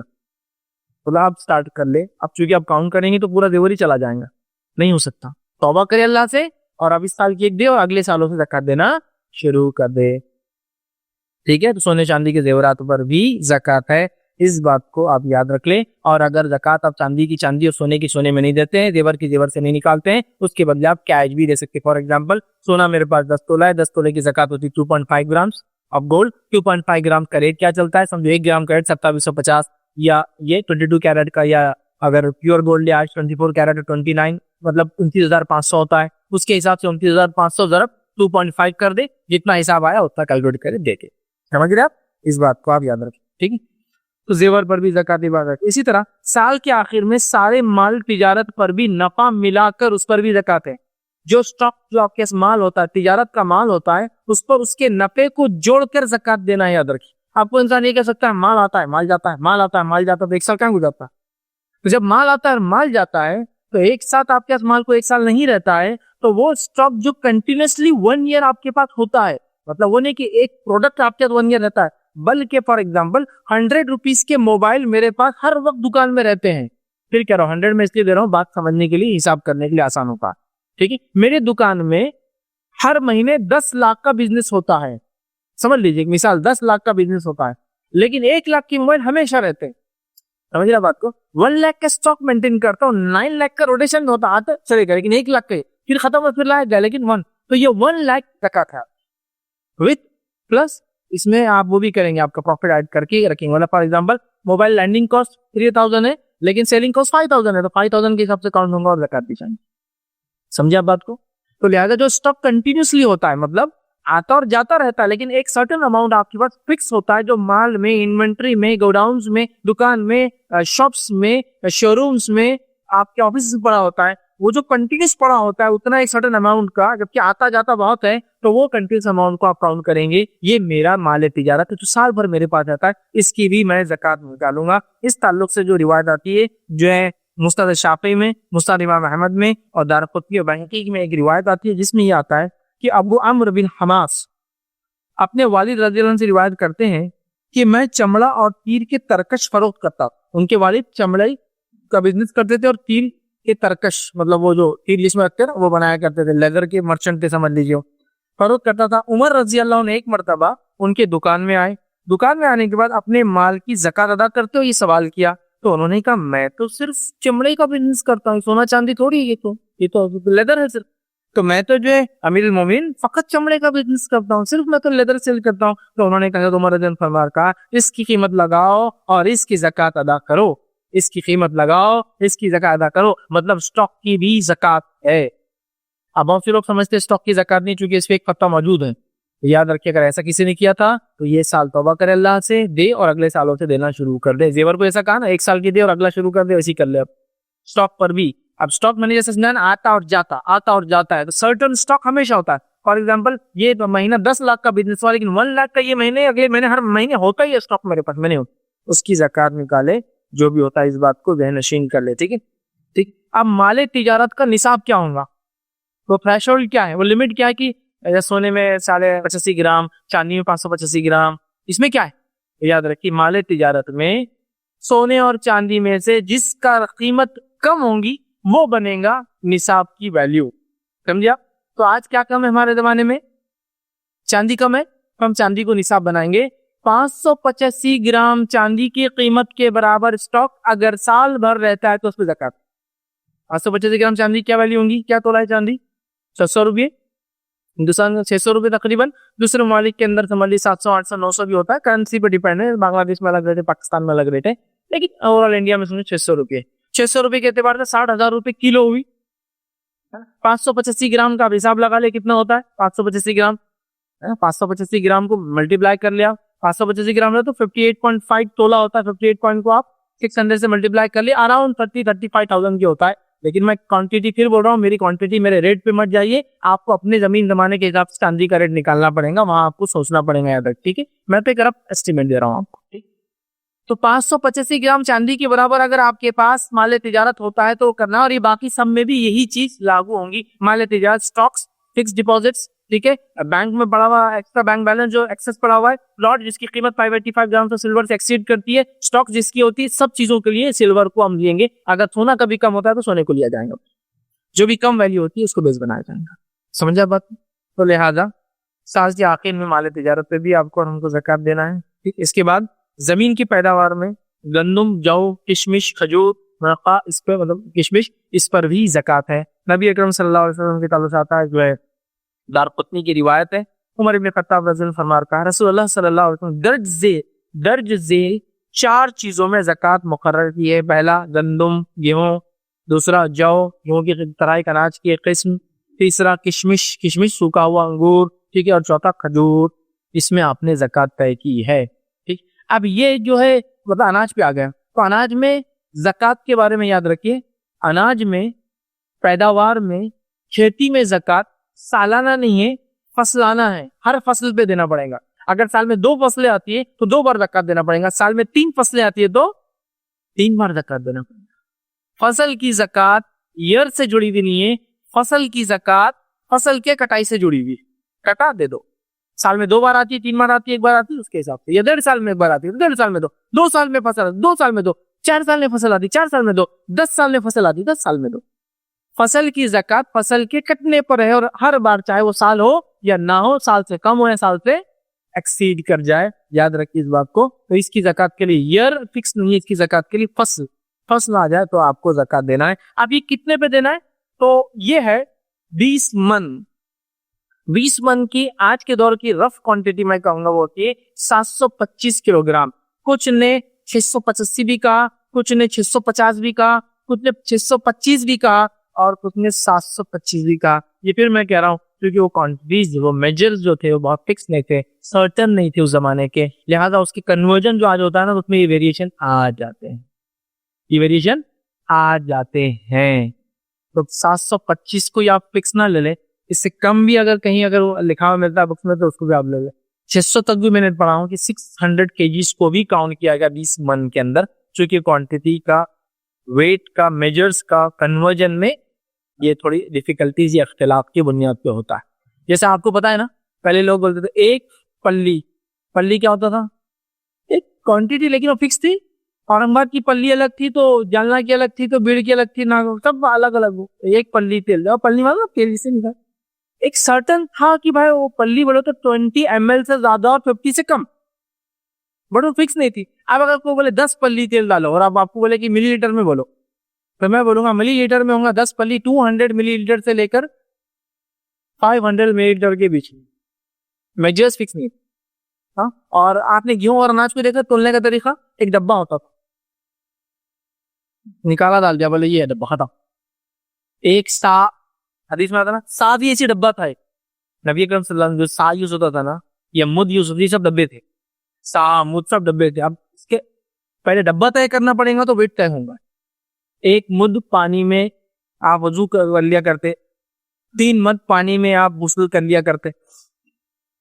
तो एक मुद पानी को आप क्वांटिटी में करते 750 ml होता है अप्रॉक्स। और अगर 3 मद बोले तो आप सल्लल्लाहु अलैहि वसल्लम 2.5 लीटर में नहा लेते थे। अब यही पानी का मग जो है ना, पानी भी इसमें आता था लेकिन वेट्स भी, गेहूं भी इसमें लिया जाता था। इस वजह से ये वेरिएशन होंगे। आप जो इसमें लीस्ट लेवल हो, मुझे ये मिला बट मैं नहीं कर रहा हूँ, यही फिक्स है, इससे नीचे गिनती, बल्कि 575 भी मैंने एक जगह पढ़ा हूँ केजीज। मैं बहरहाल ये छोड़ता हूँ आप पर कि आप उसको अपने इलाके के एतबार से तय करें। फिक्स बोलना मेरे लिए भी थोड़ा मुहाल है, लेकिन 20 मन मैं कह सकता हूँ, ये जो रिवायतों में आता है ये क्वांटिटी बहरहाल होती थी। और उसके लिए वो मद और वो सा और वो बहुत सारी क्वांटिटीज मिलकर वो मन तक बहरहाल बात पहुंचती थी। ठीक, तो इतना अनाज होने पर आपको क्या करना है, उसकी ज़कात निकालना है। ज़कात ऐसी अनाज को निकालना है जो सड़ता नहीं है, जल्दी स्टॉक होता है ईयर्स एंड ईयर्स, वो अनाज पे ज़कात याद रखें, वो चीजों पे ज़कात। सब्जी पे ज़कात नहीं, क्योंकि सब्जी क्या होती है, निकालती है 2 दिन में सड़ जाती है, लेकिन गेहूं सालों साल, चावल सदियों सदियों, बोलना ठीक है ना। हाँ, चावल तो सेंचुरीज रखा जाता। आपको बासमती चावल उसी चावल को कहते थे जो सर्टन अमाउंट, मतलब 50 साल, 60 साल, 70 साल या 100 साल स्टॉक में होता था। जब 100 साल बाद वो निकलता था, उसकी खुशबू और उसकी उतनी और वो कीमती होता था। अब नहीं भाई, आजकल तो 50 रुपए किलो मिलता बासमती। तो ये बासमती क्या किया था मानो आपको, रेडिएशन के जरिए इसको 1 साल में 100 साल की उम्र दे देते हो, जिसकी वजह से वो 2-3 साल में तैयार हो जाता है। लेकिन रियल बासमती क्या होता था बताया, 50 साल रखा हुआ। ठीक है, इसकी दूसरी मिसाल लेना है, बड़ी घटिया मिसाल है लेकिन सिर्फ समझने के लिए दे रहा हूं। ठीक है, अल्लाह के लिए तो सीरियस मत लीजिए। शराब, शराब के ताल्लुक से, ठीक है, जितनी पुरानी होती है उतनी अच्छी होती है, ये शराबियों का मानना है। ठीक है, उम्मुल खबाए से बुराई की माँ है, मेरा उनका मानना है कि अच्छी होती है। लिहाजा इसको बना के सड़ा कर लकड़ी के बॉक्सेस में फिल करके, बॉक्सेस के ऊपर सील लकड़ी की डाल के स्टॉक में डाल दिया जाता था और उस पर लेबलिंग की जाती थी, डेट्स लिख दी जाती थी। और आज भी ऐसी कंपनियां यूरोप और अमेरिका में जो आज से 100 साल पुरानी शराब, मतलब उनका मैन्युफैक्चरिंग आज जो होता है ये 100 ईयर्स बाद प्रोडक्ट बिकता है, और जो आज वो बेच रहे हैं मार्केट में 100 ईयर्स पहले प्रोड्यूस हुआ था, मालूम आपको, पुराना। ठीक, तो वो चीजें जो स्टॉक की जा सकती है, सड़ती नहीं है, लॉन्ग टर्म तक सेव होती है, उन चीजों पे, जैसा अंगूर मुनक्का बनता है ना, लॉन्ग टर्म सेविंग है, मुनक्का बहुत दिनों तक अच्छा होता है। खजूर, खजूर ही बहुत दिनों तक। आज हाल ही में मैंने एक वीडियो देखा, उसकी हकीकत क्या मैं नहीं जानता हूँ कि वो सच्चा है झूठा है, लेकिन एक वीडियो मैंने देखा जिसमें एक साहब ने एक चमड़े की थैली थी, उसको बीच में से काटा, जिसमें उनके परदादा सगर दादा ने खजूर भर के रखे थे, अजवा मदीने की खजूर। 120 साल बाद उसको काटा गया, खजूर जैसे के वैसे अच्छे थे और उसको निकाल कर खाया गया। मतलब आलम मैं नहीं जानता भाई, अगर झूठा होगा तो एक अलग बात है, लेकिन खजूर भी ईयर्स एंड ईयर्स स्टॉक होता। एक बार वो सूख जाए ना, बस फिर वो ईयर सालों साल बाद भी निकाली खजूर खजूर रहेंगे।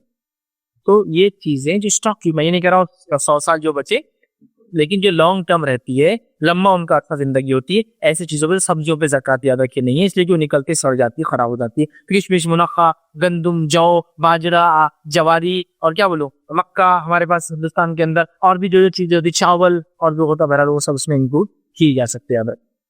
नसई की रिवायत है, अबू सईद खुदरी रज़ी अल्लाह फरमाते हैं, नबी अकरम सल्लल्लाहु अलैहि वसल्लम ने फरमाया, जब तक गल्ला और खजूर की मिकदार 5 वसक तकरीबन 20 मन 725 किलो तक ना पहुंचे, इस पर कोई ज़कात नहीं है। ठीक है, निसाब भी आ गया, चीजें मैंने बता दी। अलग अलग इलाकों में हो सकता है इससे भी हटकर कुछ अनाज उगते होंगे, वो भी उसमें आप डाल लें, जो सेव हो सकते हैं, सेव रह सकते हैं, बहुत दिनों स्टॉक होता है, उसको भी आप उसके अंदर इंक्लूड कर लें। ठीक, अब इस अनाज में जो ज़कात दी जाती है, इसमें ज़कात देने के 2 तरीके, और दोनों डिपेंड है आपके एक्सपेंसेस पर है, कैसे लगे ये अनाज।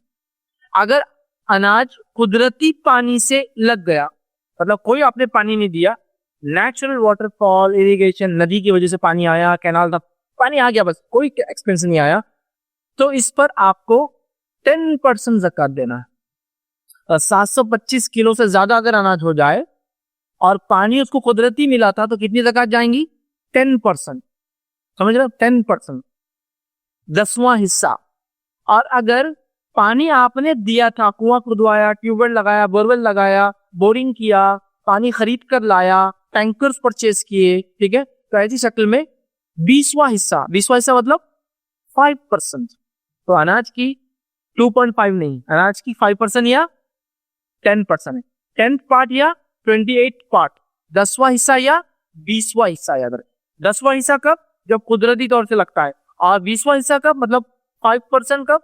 जब आप मेहनत करके उसे पानी वगैरह देते हैं। तो जब उससे उग जाए, पानी में आप मेहनत नहीं की आपने, तो जब 10% देंगे, वरना 5%, मतलब 10वां हिस्सा और 20वां हिस्सा, इसको आप ज़हन नशीन कर ले। दो इसको ओशर और निस ओशर कहते हैं। ओशर 10th पार्ट, निस ओशर, ओशर 10 को कहते हैं हाफ ऑफ द ओशर, मतलब 10 का हाफ मतलब 5%, ठीक है, मतलब 20% हो जाएगा। वैसे 20वां हिस्सा होगा, परसेंट के हिसाब से 5% या 10%। मैं समझता हूँ बहुत ज्यादा वाज़ेह दलाइल इसके बहरहाल बहुत सारे मौजूद है। बुखारी की रिवायत, अब्दुल्लाह बिन उमर रिवायत करते हैं कि आप सल्लल्लाहु अलैहि वसल्लम फरमाया, जिस जमीन में बारिश से चश्मे या पानी पिलाए या जमीन तर और ताजा हो, इसकी पैदावार का 10वां हिस्सा ज़कात है। और जिस जमीन को कुएं के जरिए पानी दिया जाए, इसमें निस्फ उश्र यानी 20वां हिस्सा ज़कात। जो नेचुरली इरिगेट हुए, मतलब पानी मिल जाता है, उसको 10%, और जिसको आप मेहनत करते कुआं वगैरह लगाते हैं उसके लिए अलग, ठीक है। खजूर और अंगूर की ज़कात के लिए खर्च का तरीका इख्तियार करेंगे। खर्च मतलब इनकी ज़कात तय होती है कच्चे माल में और अदा की जाती है सूखे हुए माल में, इसको होता है खर्च। खर्च क्या होता है? बाग में जाएंगे, अंदाजा लगाएंगे, ये खोशा होगा 10 किलो का, एक झाड़ पे 2 खोशे 20 किलो का, 100 झाड़ के ऊपर लगे हुए, मतलब समझ रहे हो आप, मल्टीप्लाई बाय 20 कर देंगे, मतलब 2000 किलो, 2000 किलो की ज़कात देना। अंदाजा लगाया जाएगा देख कर, लेकिन पे किया जाएगा सूखने के बाद, क्योंकि अगर सूखे ना, सूखे ना, बेकार हो गया इसका मतलब। सूखने के बाद तो याद है, खजूर और अंगूर के अंदर ये होता है, गीली होती है ना, बाद में सूखती है। तो खजूर और अंगूरों के अंदर ज़कात करने के लिए खर्च का तरीका इख्तियार करने का हुक्म है। और खजूरों की ज़कात कुछ खजूरों से, और अंगूरों की ज़कात कुछ अंगूर से अदा की जाएगी। अंदाजा लगा जाएगा गीले में और दिया जाएगा सूखे में, याद रखिए। इसके ताल्लुक से जो रिवायत आती, नबी अकरम सल्लल्लाहु अलैहि वसल्लम ने, जामे तिरमिज़ी की रिवायत है, अंगूर की ज़कात इस तरह, मतलब खर्च के तरीके से अदा करने का हुक्म दिया है, जिस तरह खजूरों की ज़कात कर्ज के तरीके से अदा की जाती है। नीज अंगूर की ज़कात किशमिश से अदा की जाएंगी, और खजूर की ज़कात खुश खजूर से। अंदाजा लगा जाएंगे गीले में, अदा किया जाएगा सूखे के अंदर, याद रखिए इस चीज, ठीक है। इस मामले में ये भी याद रखिए, अगर आप ज़कात देना चाहते हैं और माल में नहीं देना चाहते, अनाज में नहीं देना चाहते, तो इसको भी आप करेंसी में कन्वर्ट कर सकते हैं। फॉर एग्जाम्पल 10 कुंटल अनाज हुआ, ज़कात हो रही है 10%, 1 कुंटल, आप 1 कुंटल का रेट क्या क्या लगी होगा, 2500, तो 2500 भी दे सकते हैं, क्योंकि आजकल ये मुतबादिल निकल गया है। वरना उस जमाने में तो सोने की ज़कात सोने से, चांदी की चांदी से, अंगूर की अंगूर से, खजूर की खजूर से दी जाती थी, ठीक। चलिए आगे बढ़ते हैं। शहद की पैदावार में भी उश्र है। शहद की जो कि स्टॉक होता है ईयर ईयर, इसमें भी उश्र का तकाजा। अब्दुल्लाह बिन उमर रज़ियल्लाहु अन्हु फरमाते हैं और कहते हैं, नबी अकरम सल्लल्लाहु अलैहि वसल्लम शहद में उश्र लिया है, मतलब 10% लिया है, याद रखिए। इसी तरह जो है रकात, दफन शुदा खजाना अगर मिल जाए तो इसमें 20% है, और ये 20% याद रखिए बगैर निसाब के, इसमें निसाब नहीं, कितना ही मिले देना पड़ेगा, 20%, ठीक है। इसके ताल्लुक से जो है रिवायत के अल्फाज में ये है, रिवायत ये सही बुखारी मुस्लिम की, उसके अल्फाज का खाली एक थोड़ा हिस्सा रखता हूँ। दफन शुदा खजाना रकात दरियाफ्त होने पर 20% ज़कात है, और उसका कोई निसाब नहीं, जितना मिले उसमें 20% निकाल दो। तो अगर आपने से किसी को मिला हो तो 20% निकाल दे, हो सके तो IRC को लाकर डोनेट करे, ठीक है। तो यार रकात पर जो खजाने वगैरह निकलते हैं आप उसको ले सकते हो, मसला नहीं है, लेकिन उसपे आपको 20% ज़कात पे करना पड़ेगी। ये उसका जो है मतलब थ्रेशोल्ड है ज़कात के, और इसमें कोई वो नहीं है, समझिए आप, कितना मिले, उन्हें मेरे को तो भाई 1 तोला ही मिला, लेकिन वो खजाना 20% देना पड़ेगा उसमें, आपने कोई मेहनत नहीं उसकी, ठीक है। 20% उसका वो है, उसका कोई निसाब नहीं है। तो 2.5% से लेकर 20% के बीच में ज़कात है। 2.5, 5, 10 और 20 पूरे आपने देख ली। बहरहाल ये ज़कात की अलग अलग मिक़दारें हैं जो मैंने आपके सामने पूरी रखी। अब बस मुख्तसर जानवरों की ज़कात देख लेते हैं हम, ठीक है, ताकि यकीनन हम में से अक्सर लोगों को इसकी जरूरत नहीं पड़ती है, बट एक बस नॉलेज के लिए मैं भी सरसरी रख दे रहा हूँ। बहुत सारे इसके डिटेल मसाइल तो मुझे भी नहीं पता है, क्योंकि वही प्रॉब्लम, जैसा कि इतने साल का होता, हमको ये नहीं मालूम जानवर कितने साल से कब होता। सर ये तो जो लोग खेती बाड़ी करते हैं वो बता सकते हैं मुंह खोल के, है ना, मुंह खोल के देख लेते हो कितने का है। अब इंसानों के मुंह खोल के नहीं अंदाज लगा सकते, ठीक है। ये सिर्फ और सिर्फ जानवरों के लिए होता है। इसके दांत होते हैं पैदाइशी, जिनको टूट टूट के जब नए आते हैं तो आप पता कर सकते हैं 2 दांता, 4 दांता, 6 दांता, एज क्या है, 8 दांता एज क्या है, बहरहाल ठीक। तो वो लोग कर सकते हैं, क्योंकि हम लोग तो कभी जानवर को नजदीक से देखे भी नहीं, हम में से अक्सर, और क्योंकि कैसा होता है क्या होता है। बट मैं मुख्तसर रखा हूँ सिर्फ समझने के लिए। तफसीलात मैं कह रहा हूँ, शुरू में जो कहा अभी भी जो कह रहा हूँ उलमा साहब रिव्यू करके फतावे जिसको कहते हैं ना, एग्जैक्ट आपका मसला क्या है वो पूछ कर करे तो ज्यादा इंशाल्लाह मैं करूंगा। आइए बस मुख्तसर समझ लेता हूँ। जानवरों के अंदर ज़कात क्या है? 4 ऊँट से कम में ज़कात नहीं है। 4 ऊँट से ज्यादा अगर होते हैं तो 5 से लेकर 24 ऊँटों तक हर 5 ऊँट के बाद एक बकरी ज़कात देनी होगी। 4 तक कुछ नहीं, 5th के बाद से लेकर एवरी 5 पर एक बकरी ज़कात। कब तक? 24 तक। हर 5 के बाद एक बकरी, 10 2 बकरी, 15 3 बकरी, ठीक है, ये उसका अनुसार। 25 से लेकर 35 ऊँटों तक 1 साल की ऊँटनी देना पड़ेगी। 25 से लेकर 35 ऊँट है तो 1 साल की ऊँटनी देना पड़ेगी। 36 से लेकर अगर 45 के बीच में ऊँट है तो 2 वर्ष की ऊँटनी ज़कात में देना होगी। मतलब 1 से 24 की आपने निकाल दी बकरियां, फिर 24 से 35 के लिए एक ऊँटनी 1 साल की, फिर आप समझे ना, 36 से लेकर 45 के लिए आप 2 साल की एक ऊँटनी निकालेंगे। 40 से लेकर 60 ऊँटों तक 3 वर्ष की ऊँटनी देनी होगी ज़कात के अंदर। 61 से लेकर 75 ऊँट अगर आपके पास है तो 4 साल की ऊँटनी देनी चाहिए। 76 से लेकर 90 ऊँट अगर आपके पास है 2 वर्ष की 2 ऊँटनियां देनी चाहिए। और 91 से लेकर 120 ऊँट तक अगर आपके पास है तो 3 वर्ष के 2 ऊँटनियां आपको इसमें ज़कात में देना है। और 120 से लेकर उससे आगे है तो 120 से ज्यादा तादाद पर हर 40 ऊँटों पर 2 वर्ष की ऊँटनी और हर 50 ऊँटों पर 3 साल की जो ऊँटनी ज़कात में देनी होंगी। याद रखिए, कोई शख्स कम निसाब मतलब निसाब से कम होने के बाद भी अपने ख्वाहिश से ज्यादा देना चाहे तो इसमें कोई हर्ज नहीं, इसमें कोई हर्ज नहीं। चलिए आगे बढ़ते हैं। क्योंकि मैं क्यों कर रहा हूँ, नहीं ज़कात तो एग्जैक्टली देना, ज्यादा नहीं देना, ज़कात ज्यादा देना, कम नहीं देना है। याद रखिए, जो उससे ज्यादा देना चाहे कोई मसला नहीं। आइए आगे बकरियों को देख लेते हैं। 40 से कम बकरियों में कोई ज़कात नहीं, ठीक है। 40 से लेकर 120 बकरियों तक जो है ज़कात जो है एक बकरी ज़कात है। 120 से लेकर 200 बकरियों तक याद रखिए 2 बकरियां ज़कात है। 201 से लेकर 300 बकरियों तक ज़कात 3 बकरियां ज़कात है। 300 से ज्यादा हो तो हर 100 बकरी पर एक एक बकरी ज़कात में आपको देना होगी। याद रखिए, इसी तरह जो है 30 से कम गायों में कोई ज़कात नहीं है। 30 गायों पर अगर 30 हो जाए तो 30 से कम मतलब 29 तो नहीं है। 30 गायों पर 1 साल का बछड़ा या बछड़ी ज़कात में अदा करना होगी। 40 गायों पर 2 साल का बछड़ा या बछड़ी अदा करना होगी।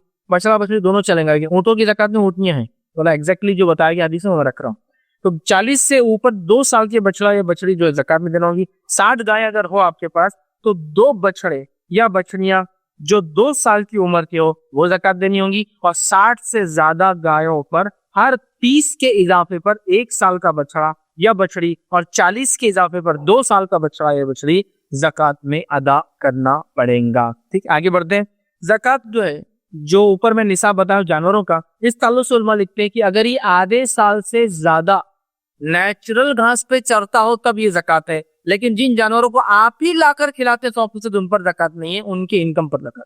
ये वो जानवर है जो रेवड़ है, घूमता फिरता है, चरता फिरता और आता है, जिसको आप खिलाते पिलाते नहीं है, जिसको फीडिंग आप नहीं करते, ये नेचुरल उससे फीडिंग होती है। तो उलमा लिखते हैं निस्फ साल से ज्यादा ही नेचुरल फीडिंग पे डिपेंड है तब उनके ऊपर ये ज़कात है। जिसके ताल्लुक से एक अबू दाऊद की रिवायत है, नबी अकरम सल्लल्लाहु अलैहि वसल्लम ने फरमाया हर 40 ऊँटों में जो जंगल में चरने वाले हो, आप नहीं खिलाते उनको, जंगल में चरते, अब आपने भैंसे पाल ली, आप खिलाते हैं, उन पे ज़कात नहीं, उनकी इनकम पे दूध वगैरह पे ज़कात होंगी अगर निसाब को पहुंचता है तो, लेकिन भैंसों पे नहीं हुई। क्यों? आप खिलाते हैं, ये रेवड़ नहीं है जिसको आप पालते, समझिए बात, ठीक है। तो बहरहाल जो आपने फरमाया हर 40 ऊँटों में जो जंगल में चरने वाले हो 2 वर्ष की ऊँटनी जो तीसरे साल में हो बतौर ज़कात अदा करनी होगी। तो ये वो जानवर है जो नेचुरल उससे फीड करते हैं। आइए आगे बढ़ते हैं। वो चीजें जिन पर ज़कात वाजिब नहीं है लेकिन हम लोग सवाल करते हो मन, इस पे है क्या, इस पे है क्या, इस पे, वो भी रख दे रहा हूँ ताकि मैक्सिमम क्वेश्चन इसमें कवर हो जाते। पहला, जाती इस्तेमाल की किसी चीज पर ज़कात नहीं। घड़ियां, कपड़े, अच्छे अच्छे चश्मे, गॉगल्स, कार, बंगलोज, विलास, एक्स्ट्रा घर, फ्लैट्स, ठीक है, अपने इस्तेमाल के लिए प्लॉट लिया हूँ, फ्यूचर में बनाऊंगा, आज नहीं बनाऊंगा, उस पर भी नहीं है। समझा? व्हीकल जितने भी आपने पाले हैं, घोड़े जो आप इस्तेमाल के लिए रखते हैं, शौक से आपने गाय बैल पाल ली, उस पर भी ज़कात नहीं। समझ? चूंकि इस्तेमाल की चीजें उसमें ज़कात नहीं। हाँ, उससे कुछ भी इनकम होती है और इनकम 525 ग्राम चांदी के लेवल पर आ जाती है तो उसमें ज़कात है। वो रूल याद ही रखिए आप, इनकम होती है और 585 ग्राम से सिल्वर के बराबर 1 साल बचती है तो उसमें ज़कात है। ठीक है। अबू हुरैरा रज़ियल्लाहु अन्हु फरमाते, बुखारी की रिवायत है, मुसलमान पर इसके घोड़े और गुलाम में कोई ज़कात नहीं। घोड़ा इस्तेमाल की चीज थी और गुलाम लोग खरीदते थे, ज़कात नहीं। खेती बाड़ी करने के लिए जो मवेशी इस्तेमाल होते उसको भी ज़कात नहीं। मतलब मैंने खेती के लिए, हल जोतने के लिए 50 बैल गाय रखा हुआ, उस पर ज़कात नहीं, क्योंकि उनको खिलाना है, मुझे पड़ता है। हाँ, उनकी पैदावार पर जो अगर बचती है 1 साल तो उस पे है, लेकिन उन पे नहीं है। बात को आप ध्यान में रख ले। इब्न खुज़ैमा की रिवायत है, अली बिन अबी तालिब रज़ी अल्लाह अन्हु एक तवील हदीस का एक हिस्सा बयान करते हैं। रसूलुल्लाह सल्लल्लाहु अलैहि वसल्लम फरमाया, काम करने वाले मवेशियों पर कोई ज़कात नहीं, जिससे आप काम लेते हैं, ठीक। इस तरह सब्जी के ऊपर कोई ज़कात नहीं। हदीस के अल्फाज है, दारक़ुतनी की रिवायत है, नबी अकरम सल्लल्लाहु अलैहि वसल्लम के ताल्लुक से रिवायत में अल्फाज है, अली रज़ी अल्लाह अन्हु फरमाते हैं और कहते हैं कि नबी अकरम सल्लल्लाहु अलैहि वसल्लम फरमाया, सब्जियों में ज़कात नहीं, ना ही आरियत के दरख्तों में। आरियत के दरख्त वो दरख्त होते हैं जो आप किसी और को देते हैं, जिसका फायदा वो उठाता है, क्योंकि वो फायदा उठाता है उसकी ज़कात आपको नहीं देना है। इसी तरह आपने फरमा 5 वसख 725 किलोग्राम से कम गल्ले में ज़कात नहीं है, ना काम करने वाले जानवरों में और ना ही जबीहा में ज़कात है, ठीक है। और सकरवी कहते हैं कि जबीहा से मुराद घोड़ा और खच्चर गुलाम, मतलब वो चीज़ें जो इस्तेमाल के लिए गाड़ी वगैरह ऐसा आज बोलेंगे, उनमें भी ज़कात नहीं, याद रखिए। तो ये चंद वो चीज़ें जिसमें ज़कात नहीं, याद रखिए। अब इसके बाद सारी चीज़ों के लिए जिससे भी आप इनकम हासिल करते, किराए के घर है तो किराए के घर पर ज़कात नहीं, गाड़ियां जो किराए पर चलती है टूरिस्ट व्हीकल से आपकी, उस पर कोई ज़कात नहीं। उसकी आने वाली इनकम पर, जो कि अगर आने के बाद 585 ग्राम चांदी के बराबर होती है और 355 डेज बचती है, उस पर ज़कात है। आपकी डेयरी है तो डेयरी के जानवरों पे ज़कात नहीं है। डेयरी से आने वाली इनकम इतनी होती है कि जो 585 ग्राम चांदी के बराबर होती है, जो सालों बचती है, उस पर ज़कात है। समझ रहे आप बात को, ठीक है। आपने कहीं इन्वेस्ट कर रखा है, इन्वेस्टमेंट चूंकि आपने इन्वेस्ट किया है, ठीक है, वो किसी बिजनेस में, आपको उस इन्वेस्ट पर ज़कात देनी है। आपने किसी को उधार दिया, याद रखिए, उस उधार पर भी आपको ज़कात देनी है जो आने वाला है। जो उधार के डूबने का इम्कान है कि अब नहीं मिलेगा, बैड डेब्ट हो गया, उसकी आप ज़कात ना दे। जिस साल मिले उलमा लिखते उस साल 1 साल की ज़कात दे दे। जैसा मिसाल के तौर मैंने आपको ज़कात दिया, 1 साल हो गया आपके मांगा, आपने नहीं दिया, दूसरे साल आपने इजी ले लिया तो मुझे लगा आप नहीं देते, 2-4 साल बाद आपने लाके दे दिया। एक तो मैं जब पे कर चुका था, जब तक उम्मीद थी, जब उम्मीद खत्म होगी मैंने पे करना बंद कर दिया। जिस साल आप लाके देंगे फिर मैं उस साल उसकी ज़कात इंशाअल्लाह अज़ीज़ सिर्फ 1 साल की ज़कात दूंगा, क्योंकि वो डूबने का इम्कान था और मुझे लगा था पैसा डूब गया, बैड डेब्ट हो गया। इसी तरह बहुत सारे लोग बोलते हैं कि उधार तो सब पर होता है, तो क्या मकरूज आदमी ज़कात दे? आज के जमाने की जो उधार है उसको उधार नहीं माना जाएगा, क्योंकि इतना कॉमन है। मैं 10 लाख का मान लेता हूँ, 10 लाख मेरे उधार है किसी पर, कॉमन है। मतलब ये बिजनेसेस का आजकल टर्म्स इतने कॉमन है कि इसको उधार काउंट भी नहीं कर सकते। उधार उस बोझ को काउंट करेंगे, उस माल को काउंट करेंगे जिसके बोझ तले आप दबे होते हैं, जिसकी फिक्र आपको खाई जाती है। आज उधार एक कॉमन चीज है। फॉर एग्जाम्पल, मैं 10 लाख का माल उठाता हूँ एक कंपनी से, 10 लाख का उधार भी दे चुका हूँ, 10 लाख का स्टॉक भी पड़ा हूँ। ये उधार तो सब पे होता है। इसका कैलकुलेशन कैसे करेंगे आप मालूम? Stock for example 100 rupees, gold 100 rupees, silver 100 rupees, cash वगैरह जो भी मेरे अकाउंट में एवरेज वगैरह, बाउंस, शेयर्स और जो भी ये सब आपने काउंट किया, लिख लिया। क्या आना है वो भी इंक्लूड कीजिए इसमें, अकाउंट्स बनाइए। मतलब अब क्या आना है, क्या है और क्या आना है एक जगह लिखी। तो ये चीजें है, सोना चांदी स्टॉक वगैरह वगैरह वगैरह, 1 लाख रुपए या 100 रुपए आना है वो भी आपने सब लिख लिया। अब क्या देना है उसका अलग अकाउंट बनाइए, इनको इतने पैसे देना है, उनको इतना फला देना है, जो है जो और जो आना है उसमें से जो देना है वो कम कर दीजिए, इसकी ज़कात निकाल दीजिए। ओवरऑल बता रहा हूँ मैं, जैसा कि सोना इतना, चांदी इतना, माल तिजारत इतना स्टॉक में पड़ा हुआ है, इतने पैसे 2 लाख 100 रुपए उधार आना है, खुला इतना करना है, ये इतना करना है, ये इतना करना, लिख लिया। ये इतना मुझे देना है, ठीक है, ये इसको देना है, ये फुला देना है, ठीक है, ये मैंने उधार लेकर किया। समझ रहे बात है? ऐसा उधार जिसको काउंट करने वो लिख लिया, ये पूरा हिसाब किया, ये पूरा किया, और ये जो एक्चुअल है उसमें से इसको माइनस करो और उसकी ज़कात निकाल दो। क्योंकि आजकल उतना सिंपल कैलकुलेशन नहीं, बहुत कॉम्प्लिकेटेड हमारे बिजनेस वगैरह होते हैं। तो इसको आप पूरा हिसाब किताब कीजिए और कोशिश कीजिए एक्सेस हो, कम नहीं होना कभी ज़कात। फॉर एग्जाम्पल 100 थी तो 110 दे दीजिए, कोई मसला नहीं। जायद में अल्लाह पकड़ नहीं करेगा, एक भी कम हो जाए ना पकड़ हो जाए। आप जोहर की नमाज पूरी पढ़े आखिरी खाता ही नहीं करते, कबूल होंगी वो 4 रकातें, वापस मुंह पर मार दी जाएंगी हमारे। तो वैसे ही पूरी दो, ज्यादा दो, क्योंकि उससे ज्यादा दे उसको कोई मसला नहीं। और ज़कात में भी 30 ही गाय है लेकिन मैं 2 देना चाहता हूँ, ज़कात 2 कोई मसला नहीं। मिसाल के तौर पर मेरी ज़कात हो रही है 100 रुपया, लेकिन मैं चाहता हूँ 110 दीजिए, पकड़ नहीं है, लेकिन 90 हो जाए ना पकड़। तो एक्सेस में जाइए, कमी की तरफ बहरहाल मत जाइए। तो ये बहरहाल चंद अहम नुकात और पॉइंट्स थे जो मैंने मुनासिब और बेहतर समझे आप तमाम के सामने रखो, बिलखुसूस ज़कात के ताल्लुक से। इंशाअल्लाह अगली बार हम कभी मिलेंगे तो सदक़ा फ़ित्र के ताल्लुक से भी हम कुछ देखेंगे, क्योंकि ये भी एक किस्म का ज़कात की एक किस्म है, याद रखिए। ये भी एक वाजिब चीज़ है जो हमको देना है, जो कि ईद उल फित्र के वक्त हम देते हैं, इसी से उस ईद का नाम ईद उल फित्र होता है। इंशाअल्लाह कभी मौका मिला हम सदक़ा फ़ित्र के ताल्लुक से आपके सामने मैं तफसीलात और उसकी मसाइल रखने की इंशाअल्लाह कोशिश करूंगा। अल्लाह रब्बुल इज़्ज़त से आखिर में दुआएं कि अल्लाह सुब्हानहू तआला हमको अपने दिल के साथ खुशी और खुजूर के साथ ज़कात देने वाला बनाए। अल्लाह ताला हम तमाम को तौफीक दे कि अपनी ज़कात को पूरा हिसाब करके उसके हिसाब से ज्यादा देने की हम कोशिश करें, न सिर्फ ज़कात बल्कि फर्ज ज़कात के साथ अल्लाह ताला हमें तौफीक दे, हम सदक़ात में भी इंशाअल्लाह इजाफा करें। अल्लाह ताला हमारे मालों में बरकत दे, अल्लाह ताला हमारे माल में इजाफा करे, अल्लाह ताला हमारे माल को पाक करे, अल्लाह ताला हमें खर्च की तौफीक अता फरमाए। जब तक अल्लाह हमें जिंदा रखे ईमान और इस्लाम पर जिंदा रखे, खात्मा ईमान पर हो। आखिर दावाना अल्हम्दुलिल्लाहि रब्बिल आलमीन। सुब्हान रब्बिका रब्बिल इज्जति अम्मा यसिफून व सलामुन अलल मुरसलीन वल्हम्दुलिल्लाहि रब्बिल आलमीन।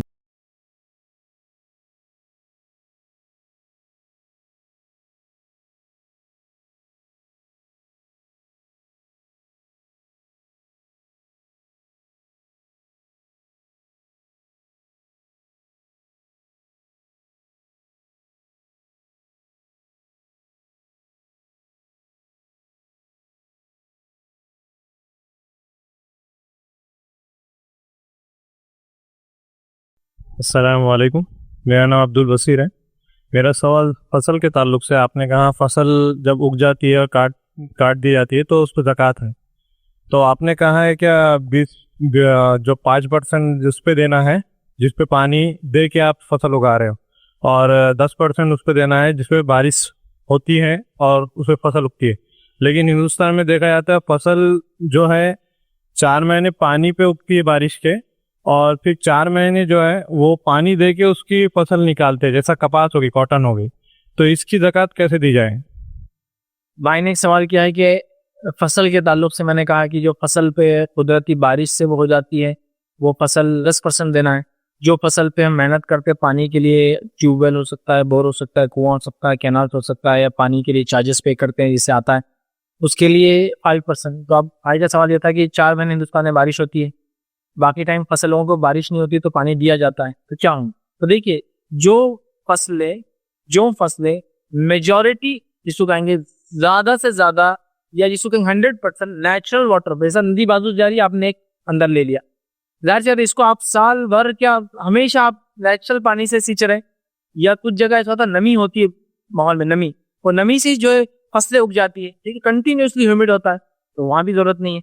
लेकिन ऐसी फसलें जहां खुद से पानी भी आ रहा, पानी दे भी रहे, तो इसको आप 5% में काउंट करेंगे, क्योंकि जैसे ही आपने कुदरती उससे हटकर अपने तरफ से कुछ लगाया तो वो मामला हट जाएगा। इसमें कुछ उलमा की राय है कि मेजॉरिटी, मतलब समझ लीजिए ज्यादातर नेचुरल उससे होता है तो फिर उसको 10% में काउंट किया जाएगा। बहुत कम कभी होता है कि देना पड़ता है, 10 साल में एक बार लाके देना पड़ा आपको पानी, लेकिन 999 बार तो आपको कुछ नहीं करना पड़ा, तो भी जाहिर सी बात है 1% के लिए तो आप पूरे को नहीं निकालेंगे, आप 10% ही देंगे। समझे बात को? ऐसा होता है कि मेजॉरिटी ऑफ टाइम पानी देना ही पड़ता है। जैसा मैं जानता हूँ आजकल तो फसलों को पानी, नेचुरल पानी होता ही कहाँ है, लोग खरीद के देते हैं या स्टॉक करना पड़ता है, बल्कि छोटे छोटे पाउंड्स आजकल बनाना पड़े लोगों को, तो जाहिर सी बात है इसके लिए काफी पैसा खर्च होता है। तो वो अंदाजा लगाए कि मेरा मेजॉरिटी क्या हिस्सा है और उसके एतबार से होता है। कर लेगी नहीं, मेजॉरिटी नेचुरल जरूरत नहीं है, कभी कभार लेता हूँ, और ज्यादातर मैं खरीद के लेता हूँ, कभी कभार नेचुरल होता है। जैसे 4 महीने नेचुरल बारिश, लेकिन 8 महीने कुछ भी नहीं है, आप खुद पानी दे रहे हैं, तो जाहिर सी बात है इस मामले में आप 5% का मामला रखेंगे। और जहाँ 100% पानी आपको मिल रहा है, जैसा कि जिस इलाके में आप पानी खरीद रहे हैं, कोई और उसका खरीद नहीं रहा हो, कि तो उसका बिल्कुल नदी से बाजू होके तो 10 लेंगे, और आप नदी से थोड़ा दूर है जिसकी वजह से आपको मोटर वगैरह सब करना पड़े, तो आप 5% लेंगे। तो ये आपको बहरहाल ट्राई करना होगा। और भी इसमें एग्जैक्ट प्रिसाइज नहीं ऐसा बिल्कुल है, तो फिर आप स्कॉलरली ओपिनियन लीजिए उलमा से कि हमारा खेत ऐसा, इसमें ये है, खुला है तो हो सकता है। लेकिन मैं ये कहूंगा मेजॉरिटी ज्यादातर को देखा जाएगा क्या होता है, उसके एतबार से इंशाअल्लाह आप फैसला करें। अस्सलाम वालेकुम। कि घर के अंदर अहलिया, अम्मी और अपने जो भाई उनके मिसेस रहते, इनका सबका गोल्ड मिला के ही करना पड़ेगा ज़कात, क्या सिर्फ ये इनके पर्सनली एक 8.5 तोला होना पड़ेगा? इसका क्या मसला है? हाँ, जॉइंट फैमिली। भाई ने एक सवाल किया कि अगर जॉइंट फैमिली हो, भाई वगैरह रहते, अब्बा भी साथ है, तो सबके गोल्ड मिलाकर दिया जाएंगी ज़कात या अलग अलग, या इसको ऐसा भी ले हम जॉइंट फैमिली और बिजनेस एक हो, सोना ही क्यों लेते हैं, बिजनेस एक हो सबका, तो इसमें कैसी ज़कात दें? तो याद रखिए, ज़कात के लिए मिल्कियत, मालिक होना शर्त है। जिस चीज का मैं मालिक हूं उसकी ज़कात दी जाएंगी। ये बात मैं क्यों कह रहा हूं? बहुत सारी बार हिंदुस्तान के माहौल में सोने के ताल्लुक से बड़ा मसला होता है। सोने के ताल्लुक से मसला ये होता है कि एक औरत का जब निकाह होता है तो ससुराल की तरफ से कुछ सोना दिया जाता है या चढ़ाया जाता है, जो भी अल्फाज आप लोग बोलते हैं, सोना चढ़ाए, और चढ़ाए बोलते लगता कोई तो जानवर है, मतलब कोई, मतलब देवी देवता या कुछ होता है ना, इसको भग मांगता चढ़ाए, मतलब ऐसा अजीब वगैरह, बहरहाल चढ़ाते या देते, जो भी टर्म्स यूज होता है, तो देते हैं। तो ससुराल से आता है तो मैं किसी भी लाती हूँ अपने वालिद की तरफ से, वालदा की तरफ से। लेकिन एक प्रॉब्लम वहां पर सोने के ताल्लुक से ये है, वो जेवरात का कभी उस खातून को मालिक नहीं बनाया जाता है। वालिद अपनी मिल्कियत के दावेदार रहते हैं और इधर ससुराल वाले भी अपनी मिल्कियत के दावेदार रहते हैं। कभी ऐसा होता है कि ससुराल वाले वो जो जेवर दिए शादी में निकाल लेते हैं और अपनी बेटी को दे देते हैं, मतलब इसकी ननद को दे देते हैं, बोलते हमने तुमको शादी के लिए दिए थे। तो मिल्कियत होना जरूरी है। तो समझ लीजिए अगर आपकी ज्वाइंट फैमिली में सोना मिल्कियत है, मतलब डिफाइन है, ये अब्बा का सोना मतलब अम्मी के लिए जो उन्होंने किया, ये सोना भाई का है मतलब भाभी के लिए जो ला, ये सोना मेरी बीवी का है और वो मालिक है उस सोने के। तो अगर हम मालिक है तो ये मुश्तरका सोना नहीं, अलग अलग है, सबको निसाब तक पहुंचना है, इसलिए कि सबकी मिल्कियत अलग है। लेकिन अगर मिल्कियत कॉमन है, मिल्कियत कॉमन मतलब अब्बा ने सोना लाए, या अब्बा के पास आधा किलो सोना था या 1 किलो सोना था, और वो सब बहुओं को देते हैं, लेकिन ले लेते हैं, फिर देते हैं, फिर ले लेते हैं, कभी टुरा देते, कभी बेच देते, जरूरत पड़ने पे घर बनाने को बेच दिए, प्लॉट बनाने को बेच दिए, बिजनेस के लिए बेच दिए। इसका मतलब यार सोने के मालिक अब्बा है, वो पहनने देते हैं बहुओं को, तो लिहाजा फिर इसकी ज़कात सिर्फ अब्बा देंगे। लेकिन अगर वो बोलते मेरे में ताकत नहीं देने की, तुम सब मिलके दो, तो सब मिलकर भी वो ज़कात चुका सकते हैं। तो डिपेंड है मिल्कियत पर, मालिक कौन है उस सोने का, मिल्कियत के एतबार से ज़कात का मामला होगा। तो अगर आपके घर में भाई की मिल्कियत डिफाइन है, बड़े भाई की, छोटे भाई की, अम्मी की, अब्बा की, तो फिर यहाँ मालिक के एतबार से समझा, मिल्कियत के एतबार से सबको देना है, मुश्तरकन। लेकिन अगर सोना कॉमन है जो अब्बा ने दिया सबको पहनने के लिए और वो पहनते हैं, तो जाहिर सी बात है फिर सब मिलके उसकी ज़कात निकालेंगे और कॉमन गिना जाएंगे। यही मसला हो सकता है जब फैमिली बिजनेस हो, डिफाइंड नहीं, मतलब सब एक गले बैठते हैं, सब उससे फायदा उठाते हैं, लेकिन किसी एक का नहीं, तो ऐसे मामले में भी ज़कात मुश्तरका दी जाएंगी, मतलब पूरे बिजनेस की ज़कात बिजनेस से निकाली जाएंगी, कोई एक को पढ़ते नहीं। मिसाल के तौर पर कंपनी अकाउंट है, उससे पैसा होता है, कंपनी की ज़कात काउंट हुई कि भाई कंपनी से 2, 4, 5, 10 लाख निकल रही है, और वो ज़कात कंपनी के अकाउंट से लेके दे देगी सबकी तरफ से। जबकि कंपनी मुश्तरका है, डिफाइंड नहीं है, अलग अलग किसी के वो नहीं है कि भाई इनका इतना इनका इतना है, सब आते भाई, सब बैठते हैं, सब गले बैठते हैं, जरूरत पड़ने पे सब अपना अपना निकाल लेते, लेकिन मिल्कियत डिफाइंड नहीं है, अब्बा चलाते नहीं, हालांकि वो मालिक है ऑन पेपर। कभी ऐसा भी होता है हमारे माहौल में, हिंदुस्तान में, हम लोग टैक्सेस बचाने के लिए मिल्कियतों को बांट देते हैं, जैसा कि घर बीवी के नाम पे ले लिया, लेकिन एक्चुअल बीवी को दिया नहीं, नाम पे लिया, क्यों? ताकि टैक्स बचाए। तो यहाँ मालिक वो आदमी होगा जिसने वो घर लिया, एक्चुअली जिसके नाम पर है वो मालिक नहीं हुआ, तो लिहाजा ज़कात कौन देगा?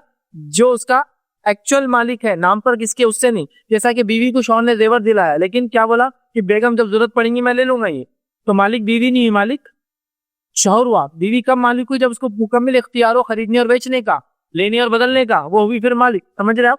तो बहर यार हमारे पास ये चीज डिफाइन नहीं होती, तो लिहाजा मिल्कियत पर है, तो मिल्कियत जिसकी वैसा होगा। तो मुश्तरका बिजनेस मैंने बता दिया कैसा करेंगे आप, सोने का भी बहरहाल ऐसा हो सकता है, डिपेंड नहीं है मालिक पे। लेकिन अगर मिल्कियत सबकी अलग अलग है, बिजनेस कॉमन है, लेकिन भाई के 50% शेयर है, एक भाई की 25 है, अब्बा की 5% है, तो फिर वो परसेंट के हिसाब से ज़कात दी जाएंगी। लेकिन डिफाइंड नहीं है, सब एक ही गले बैठते हैं, खाते हैं, पीते हैं, निकालते हैं, तो फिर बिजनेस से ज़कात निकाल के एक साथ इंशाल्लाह भी मुश्तरका दी जाएंगी। अगर भाई ने एक सवाल किया कि जो बिजनेस होता है उसके अंदर स्टॉक पर ज़कात देना है नहीं देना, तो देखिए बिजनेस के स्टॉक पर विथ प्रॉफिट ज़कात देना है, मतलब स्टॉक कितने का आया उस पर ज़कात नहीं है, स्टॉक कितने में बिकेंगे उस पर ज़कात होंगी।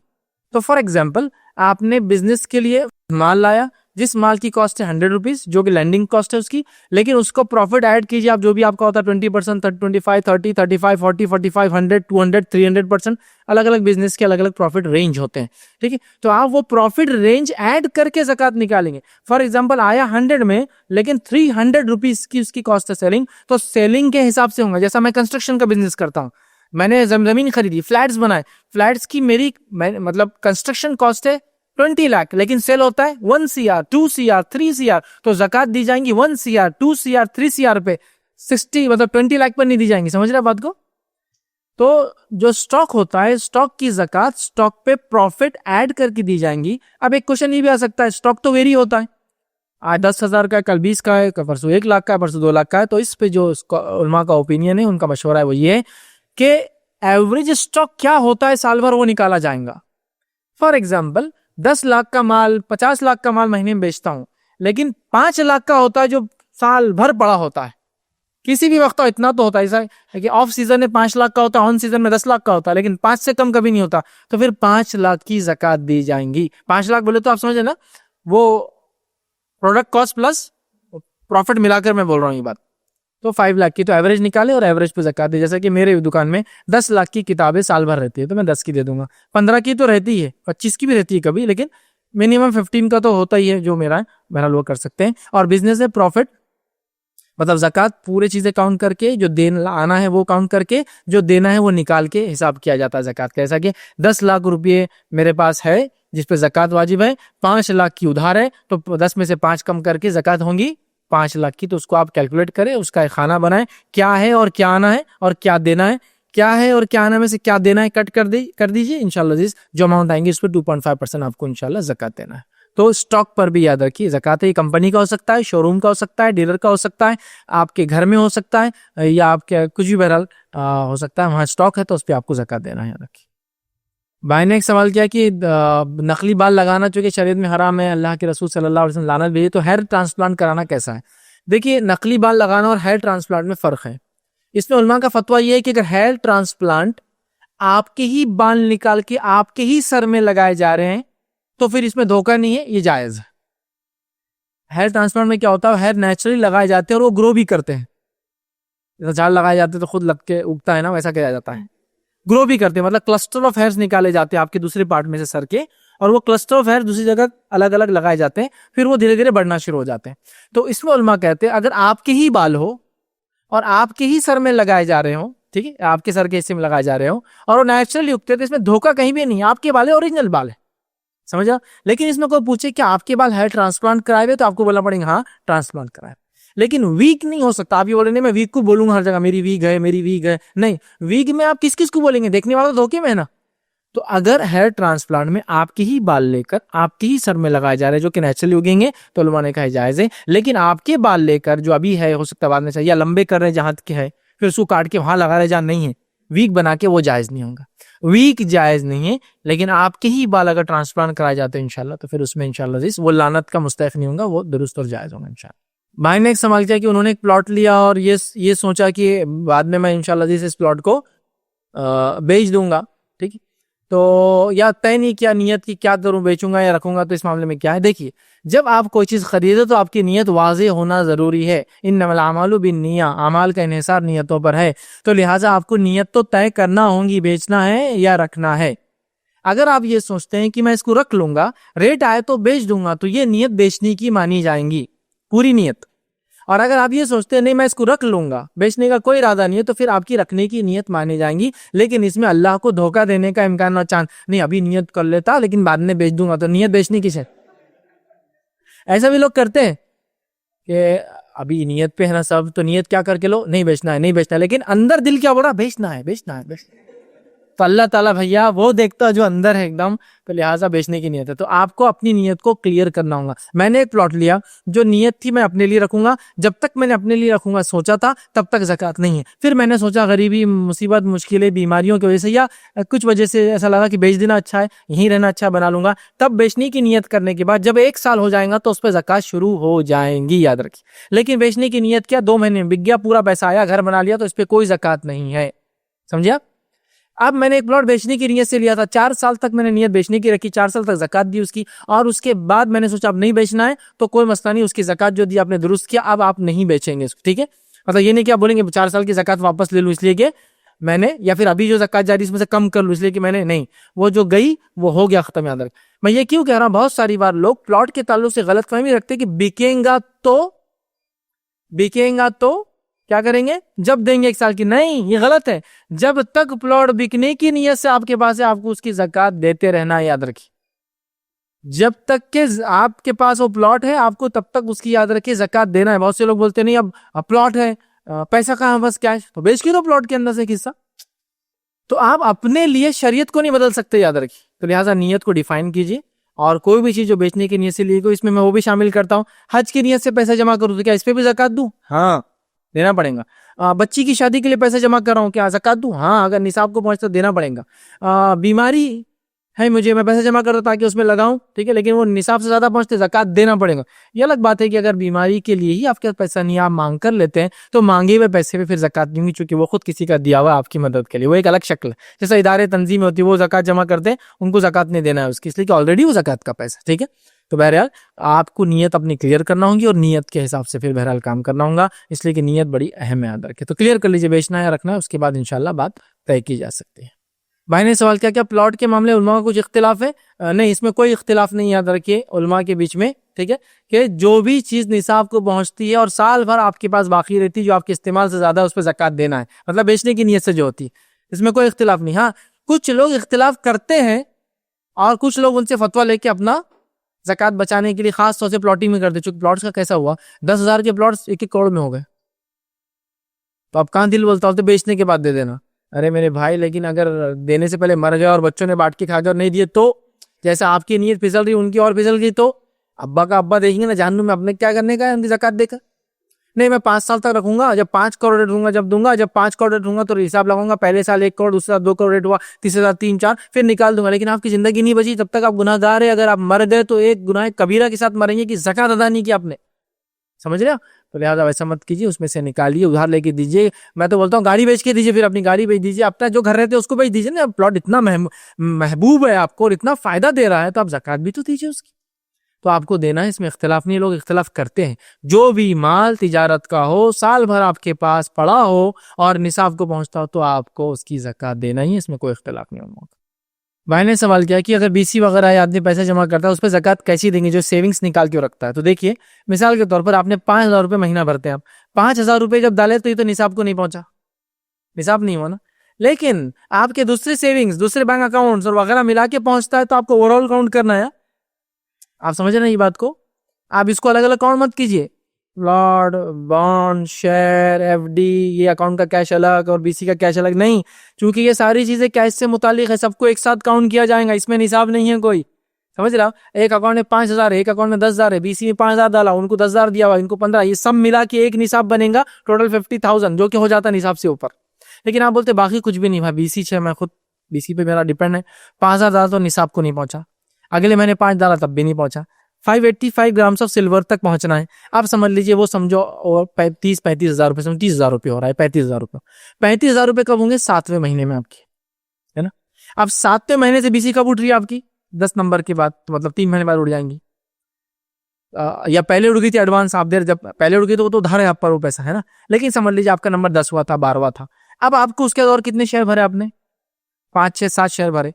तो 5, 6, 7 शेयर भरने के बाद वो निसाब को पहुंचा, तो अगर ये 1 साल तक वहां रहता है तो ज़कात है, वरना उसमें ज़कात नहीं। आप समझिए, साल होना जरूरी है निसाब को पहुंचने के बाद, समझिया। तो आप हो सकता है फिर 10वें नंबर मिला, आपको पैसा मिला, आपने पूरा खर्च कर दिया, तो कोई ज़कात नहीं, समझिया। लेकिन आपने बीसी डाली, 7वें महीने में आपका नंबर 35,000 हो गया, आपके वो हो गए जो निसाब को पहुंच गया, उसके बाद आपको 1 लाख मिले, वो 1 लाख उठा के आपने रख दिया, समझा। तो फिर आपको यहाँ से 35,000 जब हुए तो 1 लाख, अगर 1 साल था तो उसको फिर 1 साल गुजरने के बाद आपको पूरे 1 लाख रुपए की ज़कात देना पड़ेंगी, याद है, ठीक है। तो लिहाजा इस मामले में ऐसे ही होगा। और बाकी सारी चीज़ों में याद रखिए, अब गोल्ड, सिल्वर, अनाज, जानवर की ज़कात अलग अलग है, लेकिन बाकी सारी चीज़ें कैश से रिलेटेड, शेयर्स कैश से रिलेटेड है, बॉन्ड्स कैश से रिलेटेड है, एफडीज कैश से ताल्लुक है। बैंक में जो एक्स्ट्रा पैसे होते हैं ना, कभी कुछ बैंक के अकाउंट 10,000 से खुलते हैं, 50,000 से खुलते हैं, कुछ बैंक के अकाउंट में मिनिमम आपको 1 लाख रखना पड़ता है। सिटी बैंक में मिनिमम अकाउंट सेविंग 1 लाख में खुलता है, उससे कम में नहीं खुलता है, तो 1 लाख आपका मिनिमम है। तो ये सब काउंट करना, अभी नहीं हो तो खपे हुए फंसे हुए निकलते नहीं, सेविंग एक्स्ट्रा है, पड़े रहते हैं पूरा साल भर, तो आपको उस पर क्या करना पड़ेगा, उसको काउंट करके, एफडी काउंट करके, बाउंड से, आपके शेयर से, कैश है, बच्चों के पास कैश है, बच्चों का कैश जो आपका ही है लेकिन बच्चों के नाम से रखा है, ये सबको इकट्ठा करके एक साथ मिला के ज़कात निकालना। हीले बहाने नहीं बनाना चाहिए ज़कात के मामले में, दिल खोल के और सही अंदाज से उसको देने की हमने कोशिश करना चाहिए। जी, किसी ने सवाल किया, जाती मकान है लेकिन मकान मालिक खुद किराए के घर में रहते हैं, वो मकान बेचना है, एक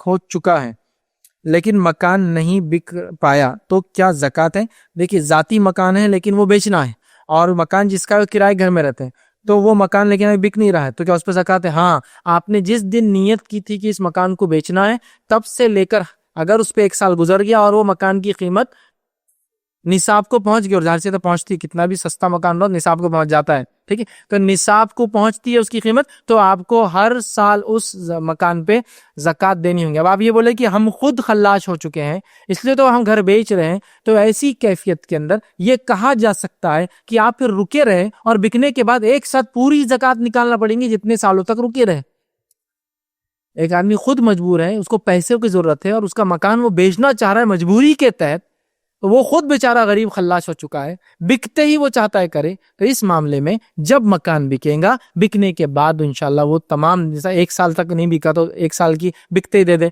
2 साल नहीं बिका, तीसरे साल बिका तो 2 साल की दे दे। हिसाब करे कि पहले ईयर में मकान की कीमत कितनी थी, समझो 30 लाख, अगले साल में 40 लाख और फिर बिका, तो पहले साल 30 लाख की ज़कात और दूसरे साल समझे आप 40 लाख की ज़कात, ऐसा मिला के एक साथ रखवाएंगी 40 लाख, उसमें से निकालना पड़ेगा आपको, ठीक है, क्योंकि आप खुद गुर्बत की हालत में। लेकिन आप 2 साल रहे और इतनी गुर्बत की हालत आ गई कि आपने 70-80 लाख तो उधार ले लिया लोगों से, बीमारी की वजह से, अल्लाह ना करे, लेकिन बीमारी की वजह से, मुसीबत की वजह से, तो तब हिसाब कैसा होगा?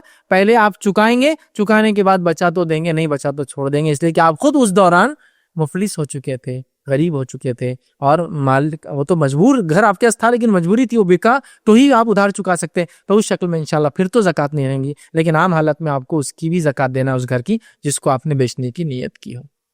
कोई मखसूस कंडीशन हो तो फिर उलमा से आप रब्ता करें, वो इंशाल्लाह आपको उस वक्त के एतबार से इंशाल्लाह उसका फतवा देंगे। भाई ने एक सवाल किया कि सेविंग्स हमने जमा की और साल से पहले, मिसाल के तौर पे फरवरी मेरे पास इतना पैसा आ गया जो निसाब को पहुंच गया, रमजान तो अभी आ रहा, अब हम बोलते रमजान में देना है, तो बोलते अभी तो 1 साल हुआ नहीं, फिर ले जाते सूखा अगले रमजान खींच के, मतलब 2017 में नहीं देके 18 में देंगे, जबकि वो 18 की फरवरी में हो जाएगा, लेकिन बोलते नहीं रमजान में देना है। तो देखिए, ज़कात के लिए रमजान की शर्त नहीं है, ज़कात के लिए 1 साल गुजरना, निसाब पर माल पैसा पहुंचने के बाद ये कंडीशन है। तो फिर वो रमजान में हो, गैर रमजान हो, रमजान से 1 दिन पहले हो, रमजान के 1 दिन बाद हो, एडवांस तो दी जा सकती, बाद वालों को जल्दी दे सकते। लेकिन कुछ लोगों की गलतफहमी ये भी है रमजान में ज़कात का सवाब ज्यादा मिलता, ये आपकी गलत फहमी है, निकलिए इससे बाहर, इसलिए कि फर्ज है, फर्ज है, वो जब होगा करना है। रमजान में एक्स्ट्रा सवाब क्यों मिलेगा आपको फर्ज का, समझा? तो लिहाजा वो फर्ज है, उसको पूरा करना है, रमजान हो या गैर रमजान हो, ठीक है। तो लिहाजा आपको 355 डेज हो गए, उस दिन या उससे पहले तक फिनिश कर देना है आपको, तो एडवांस दे दीजिए, 355 दिन होते ही उसको निकाल दीजिए। तो लिहाजा आपके सेविंग्स का, पैसे का, कैश का, माल का, दौलत का, शेयर्स का, बॉन्ड्स का, एफडीज का, गोल्ड का, सिल्वर का, प्लॉट्स का 355 डेज से पहले चुकाना है, या 355th डे को दे देना है। प्लानिंग कीजिए उससे पहले और बहरहाल कर दीजिए। खामोखा रमजान का इंतजार करके अपने आप को गुनाह में डालना, ये कोई नेकी की बात नहीं, बहरहाल ये बहुत खतरनाक चीज है, इसलिए कि मौत आ जाए तो फिर एक फरीजा हम पर बाकी रह जाएगा। याद रखिए। भाई ने बाग की मिसाल दी, कुछ बाग अनार के, चीकू के है, या खजूर के है, या अंगूर के है, या फसलें अलग अलग आती, कभी 2 बार आते, कभी 3 बार आते, मतलब फसल 1 बार आती, 2 बार आती, 3 बार आती साल में, कुछ साल से ज्यादा होती है, सालाना देना, कुछ बार बारिश होती है, कुछ बार बारिश नहीं होती है, ठीक है। तो इस मामले में क्या करें? तो सबसे पहले याद रखिए, जो चीजें स्टॉक नहीं होती उस पर ज़कात नहीं है। तो आम पे ज़कात नहीं है, क्योंकि आम निकलने के बाद स्टॉक नहीं होता। अब आम कितने दिन रख पाते निकलने के बाद? 5 दिन, 10 दिन, 15 दिन, 1 महीना, उसके बाद सड़ जाएगा, ठीक है, ठीक है। अनार सेम, फलों का सेम हाल है।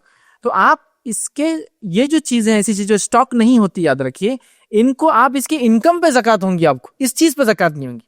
लेकिन गल्ला जो निकलता है, जो सेव हो सकता है, ऐसा खजूर हो गया, मुनक्का हो गया, काजू बादाम हो गया, किशमिश हो गया, इसी तरह गेहूं, चावल, अनाज, जवारी, बाजरा हो गया, ये स्टॉक होता है। मक्का हो गया, स्टॉक होता है। कॉटन हो गया, स्टॉक होता है। सालों साल कॉटन के कपड़े तो पता नहीं कितने हजार साल तक अच्छे रहते बने वाले ना, स्टॉक होता है, रखा जाता है। इन पर आपको ज़कात देना, याद रखिए, उस माल में से 5 या 10%। बाकी चीजों पे जो आपने कहा, चीकू हो गया, फल हो गया, इनके ऊपर इसके इनकम पे अगर आकर बचती है, साल भर रहती है, तो उस पर देना है। मौसम्बी भी ले ले इसमें आप, ठीक है। जो चीज स्टॉक होती है उस पर देना है, जो नहीं हो सकती है उन पर नहीं है। फिर उसमें सेम आपने जैसा कहा कि बारिश होती है, गैर बारिश होती है, वो डिपेंड है। मैक्सिमम क्या होता है, मिनिमम क्या होता है, देखिए आप। ज्यादातर मैक्सिमम बहुत ज्यादा 999 बार तो हम पानी कुदरती हो, तो 1 बार तो जाहिर सी बात है इसको 10% में काउंट होगा। ज्यादातर होता है कि देना ही पड़ता है, भाई बहुत देना पड़ता है, तो बहरहाल फिर उसको आप ऐसा काउंट कर ले कि 8 महीने पानी आप देते, 4 महीने कुदरती है, और वो कुदरती में बराबर नहीं होता, तो बहरहाल आप उसको 5% में काउंट करें, मतलब 20% वाले, मतलब 20वें हिस्से में बहरहाल उसको आप काउंट करें। भाई ने एक सवाल किया कि अगर सोना समझ लीजिए उनके पास 10 तोले हैं, जबकि ज़कात तो 7.5 तोला, जो पुराने एतबार से और नए एतबार से 85 ग्राम 8.5 तोला होती है। तो 8.5 तोला उनके पास है, तो क्या वो पूरे 10 पर दे या सिर्फ 2.5 पर दे, मतलब 8.5 के बाद वाले हिस्से पर, माफ करना 1.5 पर दे, 1.5 तोले पर। तो याद रखिए, अगर आपके पास 10 तोले सोना है जो कि निसाब से ज्यादा है, आपको 0 से लेकर पूरे 10 तोले तक, मतलब पूरे की देना पड़ेंगी। तो 30,000 रुपये अगर सोना है, तो 3 लाख की ज़कात देना पड़ेगी आपको, चूंकि 10 तोला है, समझिए। लेकिन अगर 80 ग्राम है तो फिर आप पे कोई ज़कात नहीं, जब तक कि वो 85 ग्राम नहीं होता। तो जब 85 हो जाए, 85 ग्राम हो जाए, तो आपको पूरे पे लग जाएंगी। मतलब 84 जो नीचे का है, 85 ग्राम, 85 ग्राम और उसके नीचे का पूरा, और उसके बाद जितना भी होगा पूरे पे। तो मतलब अगर आपके पास 10 तोले सोना है तो पूरे 10 की देना होगी, ठीक है। ये नहीं कि सिर्फ 1.5 तोले की, 8.5 मनफी हो जाएगा, पूरे की। सेम चांदी का है, सेम बाकी सारी चीजों का है। इंशाअल्लाह अज़ीज़ हम अपनी बात को यहीं खत्म करेंगे। वाखिरु दावाना अल्हम्दुलिल्लाहि रब्बिल आलमीन, सुब्हान रब्बिका रब्बिल इज़्ज़ति अम्मा यसिफून, व सलामुन अलल मुरसलीन, वल्हम्दुलिल्लाहि रब्बिल आलमीन।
अस्सलाम वालेकुम। आप भी हमारे इस काम में ताउन करें अपनी ज़कात और सदक़ात के जरिए। डोनेशन डिटेल्स के लिए डोनेट पर क्लिक करें। अगर आपको हमारे वीडियोस पसंद आए हैं तो इसे शेयर करें और सबके हकदार बने। रोजाना हमारे वीडियोस को पाने के लिए हमारे यूट्यूब चैनल को सब्सक्राइब करें और बेल आइकन दबाएं। हमसे दीगर सोशल मीडिया पर जुड़ने के लिए वीडियो में दिए गए आईडी को सर्च करें। जज़ाकल्लाह।